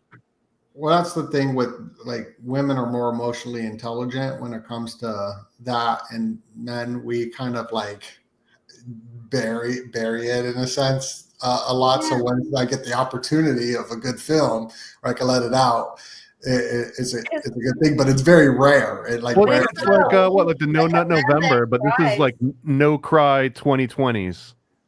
No cry. silly though. It's like vulnerability, especially from a man, is strength in my opinion. It's not weak to be sensitive, No. and I guess people have their Well, it's part of their worldview programming of what it is to, be a guy like the Spartans. To be a man, you got to, suck up that liquid. Right. That was Help a brother out, man. Yeah, that was, yeah, it's wild. I love this topic of recovery because plays into a lot of factions. And one of the things that you were talking about with the emotions, and I forgot to bring up with the alcohol, that when people go out drinking, when you're drunk and you go to sleep, you're not dreaming and you're not getting into that REM, sleep. So you're not processing your emotions through your dreams. So they wake up, and that's why the anxiety is there, because they're not processing all the emotions that happen while we're sleeping in the body. So it is very deep. The whole topic is nuts. Yeah, I maybe because it's close to home, because I am a casualty of war for someone that I love that chose to inject money instead of honor manifesting a beautiful woman in a truck, and because of the continued drug use, there's denial. That's the car is. I was driving and I was like, what is it on my bike? And I saw Denali and I was like, what is it with that word? I'm like, it's denial, living in Denali. Wow. Well, that's the crazy thing. That's the other thing with the memories that we were talking about in the beginning, is that when someone is addicted, the denial is crazy because they have no idea that. And if they don't trust anybody, which is the case with Snuffy, it's like, then who do you go to? Even let's say I am a trustworthy person who actually genuinely cares, but you have to decide on your own. And that's like the biggest, like, people are interested in the truth, right? The truth or stuff and the truth. But like, how honest can we be with ourselves, which is very difficult. But can you really be lying to yourself deep down inside? Don't you know? Deep down inside, I feel like we do lie to ourselves all the time. But somewhere deep down inside, that gets suppressed, and that's where the narcissism comes out. So we live in a very narcissistic culture because ever since a kid, through survival mechanism of the collective or the toxic parents or whatever it is, pushing down the individuality, which is your emotion. Like, so the emotion that one has of something is who they are, because the emotion is part of the body. So there's this connection to like the body and the mind and the belief system and the placebo effects and all that. So if I'm lying to myself through a survival mechanism since a little kid to becoming an adult, like that's like a lot to uncover. Right. And if it's a good thing, it's fine. That's just like the human experience. It's not like a scary thing. It's just like, oh, this is freaking interesting. Right. Well, if you can be from observer stance, and also like I find, there's a reason why they took cursive out of the schools, and I've been journaling. I just took a reprieve covering the pandemic, but the things that I found, even like a couple years later, it's like, oh, I'm still doing this pattern, or where does this come from? It could be seen as an exploration, and that's why I'm doing more like soul purpose readings that people want to sit and talk to me. Is like, I did a meme like, instead of where's Waldo, where's wisdom? So to sit with someone who's intuitive like me, that can use my investigative skills and intuitive psychic skills to give a reading. I mean, that's I'm kind of pivoting because I'm not able to be a journalist anymore, and I actually have always been since 13 been on a spiritual path. I think it's the time now, even though it's difficult to live your soul purpose and really do shadow work, you know, and a lot of the spiritual, it's like, I'm spiritual. I went to a cacao ceremony, but you're not spiritual. You're jabbed. You're scanning QR codes. You just want love and light, and it's toxic bypassing. Where doing the real spiritual work is facing your shadow, and knowing that people will reflect. We're all reflections of like, oh, what is this bringing up in me, or you know, how what can I learn from this? It's just a perspective, right? I thought that everybody was messy. It's not all like, oh, positive. It's freaking it's messy. Freaking messy and nuts and like, what's going on? But underneath it, if you can cultivate love for self, and it's like cultivate love for self and hold space without judgment. Personally, I value honesty over, you know, I rather have the truth. And I recently wrote in my Substack that like my dad took my sister and I was 13. My sister was just, turned 12, and he took us for a walk, and he's like, we were in Ohio. Your mother is having an affair, and you can't tell her that, you know, because she's threatened to commit suicide. Okay, go play, kids. And I found myself hiding behind the easy board. I started spying, and that's what forged my investigative skills. But then like at 15, 16, I'm the one who threw like the grenade in the room, and I'm like, I refuse to live a lie. I know, we all know, and this is happening, right? And I think that's really cemented my journey of just wanting the truth instead of like fake and gay. Hi, Kitty. Hi, Russian Blue. Aw. Very cute. Yeah. Okay, guys, I think we're going to wrap it up. If you don't mind, Chisais, if the gentlemen don't mind to plug Honey Colony. So someone mentioned the ozone. So I created this formula. It's called Nourish, and it's with ozone and bee pollen and beeswax, and really like very little goes a long way. So we have that back in stock. And then back in the day, before the fucking algorithmic changes, I say this is the best lube in the universe. There was one article that went viral, and we made $24,000 in 24 hours. Now Maryam made $12,000 in the whole fucking year. That's how shitty it is. So please do contribute. If you consume this show, even $2, do not have scarcity mentality, and give it forward, because journalism, truth is dangerous now. Or you can buy a product. You can use choose love.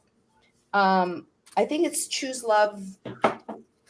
No, choose love 55 is for CBD. Sorry, but we will have a Black Friday sale soon if you want to wait. So this is curious. It has Damiana and elderberry and jojoba, and actually helps with pH. At one point, the most trafficked story on Honey Colony. Chisais, can you pull up just the site? The most trafficked story on Honey Colony was vaginal dryness. I personally don't suffer from that issue, but there are a lot of Shaniquas. I say that because it's interesting. There's been more African Americans that buy Curious because of all the endocrine disruptors and all the petroleum in the lubricants. This is really, organic. There's nothing non-organic on Honey Colony. So, I did see the documentary on the dryness and the you did. And there's a documentary on vaginal dryness. Well, it's just on genitalia arousal, and the men suffer. That's why you got the blue chews all over the place and whatnot. And it's interesting. A lot of it comes from the blue light frequencies as well, too. That's right. I mentioned that it moderates lubrication, the blue lights, and also sells Swannies, which I know you wear. You usually wear them, but the blue light blockers. I'm looking for mine. I mean, they look so. So I have Swannies. They look so cool. They do look cool. They look cool, and if you don't want to be looking at the thing is that sometimes I don't wear them because I stay up late. I use the flux, but because it makes me tired right away. So the honey thing that you put on the face, is that for the honey thing can be for men too? Oh yeah, I use it to just even as absolutely. This is not honey. This is jojoba. Oh no, the other thing. You can click it. What, the Nourish? Yeah. Yeah, what would a vaginal lubricant do for Donut and I? Well, you need a It'll vagina. do wonders. It'll do wonders. We can make that happen, right? I mean, an insider. You can get us connected to Elliot, and then Elliot can give us the connections. Yeah, no, I think you can do better than. But I have men that use this. I mean, you could see I just put very little, so this can last easily a month, and it's a moisturizer. It's all organic. I was actually had a manufacturer for 11 years who I thought was, a colleague, and he was a Mormon, and then he seen me on shows, and he's like, there's a movement to free Derek, and I'm like, yeah, Toby, that's all smoke and mirrors. And I don't know who told him, but I had to find another ozone. And then I saw the link between the Mormons and the Masons, because my book does talk about the Masons. But anyway, so this is even more high dose of ozone. So the beeswax is like a protective, like if for the dirt or whatever outside. The ozone nourishes, hence the word nourish. And then the bee pollen, jojoba has the same sebum as the skin. And then there's one with patchouli, and there's a regular one. And people can use, for now, they can use Bee Lady 15.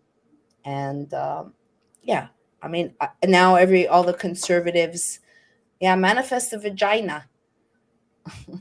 Mind over matter, right? Right. Yeah. Potato. All right. I would love to do this again, gentlemen. This has been a great show. And let's do this like once a month, or at least once a quarter. Let's do that. Yeah.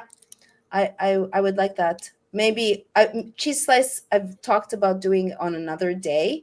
But again, this is all free. I'm not allowed to be monetized. So please be generous. And do we ever get Rumble rants? No. Have we ever gotten any Rumble rants? Cheese slice, what's wrong?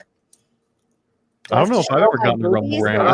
I know people that get Rumble rants, but it's because they pay to say controversial things. They'll be like, "Here's $5, say the N word." Got to grow the audience on Rumble. It's just not enough people right now. Well, I don't know, given how dangerous I am, because I'm not a it's more shows more regularly. That's how you build. Yeah, well, I'm grateful that I'm able to work with you once a week. So, yeah, it makes a difference, folks. And yeah, I won't be. I'll take your lead, Donut, to ask for money, but because it's not enjoyable. Please sign up for my Substack, Maryam Henein. Can we just show the Substack? Because Maryam used to write for Penthouse, The Hollywood Reporter, Maxim, all the top magazines, get $2 a word, yo. And now it's like, please sign up for my Substack for $5. Well, I got a pitch for you. It's not just like I need $5. It's that, hey, like you're busy. You've got a job, you've got a mortgage, you've got kids, so you've got a million things going on. And I know that if you had time, you also would be out there doing journalism, finding out about bees, finding out about George Floyd. But since you're so busy, then let us take that burden off you. Like, we'll go out there and we'll be your feet on the street and we'll be like your eyes, but you need to actually help make that happen. And the very minimum that you could do is just take whatever Starbucks you were going to get and send that to Maryam, so Maryam can turn that $6 into something that'll feed hundreds of thousands of people, and not just the one quick little fix you were to get. You will be so much happier with $5 going to Maryam and what Maryam can create from that than any $5 goodie or donut or sandwich or anything that you would have used on that. Like it'll be much better spent on Maryam, and you'll see the results of it that'll be so much better than whatever you were going to spend it on. Yeah, thank you. So just to show, I did one, why did 23andMe take away my Judaism? And then I did some research because I was originally had Ashkenazi Jew in my heritage. And then ironic, like Zach also had, and he's like the only other person that I actually said that it had happened to him. They had algorithmic changes. And so I did a story, I dove deep, and it just so happened in June, there was a hearing because of course they've sold the data to pharmaceuticals, but it's really interesting how an algorithmic change can, abracadabra, you're no longer, now I'm from the Levant, I'm a Levantine, which is still, the cradle of civilization. And I don't think that's an accident. Can you click on go down, Cheese Slice? Just show some of the content. So yeah, then I wrote about, go up, sorry. The False Memory Foundation. I had never heard about the False Memory Foundation. And a lot of it I give for free. But if I was not a censored person, so even please give back, restack. It takes fucking 2 seconds. It helps me. It helps me because even on Substack, I had 131 subscribers. It's like now 114. I'm watching them take away my followers, and it's really like I'm really struggling. And all I do is work. I offer value. I'm a brilliant mind. And yeah, I'm going to advocate for myself. So I would like to keep on doing this. Thank you. Your pitch is way better than mine. I have to learn from your tips, Thomas. I've been a slimy capitalist my whole life, so it comes natural now. Yeah, well, it helps to be able to pitch. So even, I had someone recently and they're like, wow, your information is fascinating. And then of course I'm writing my second book. I'm presenting it, my Snuffy series about twin flames, quantum entanglement, love. And so many people were like, I can't stop reading this. So my goal is to turn it into a book and then a series because it's a $2 billion industry, twin flames, and a lot of bullshit and hopium. So yeah, I'm taking my chaos and turning it into creation. So gentlemen, this has been awesome. Thank you, Cheese Slice. And have a beautiful weekend, everyone. And be kind to one another. Don't take things for granted. And enjoy life. Thank you. Take us out, Cheese Slice. Bye, everyone. Bye. Something has prompted you to embark on a journey toward a healthier you.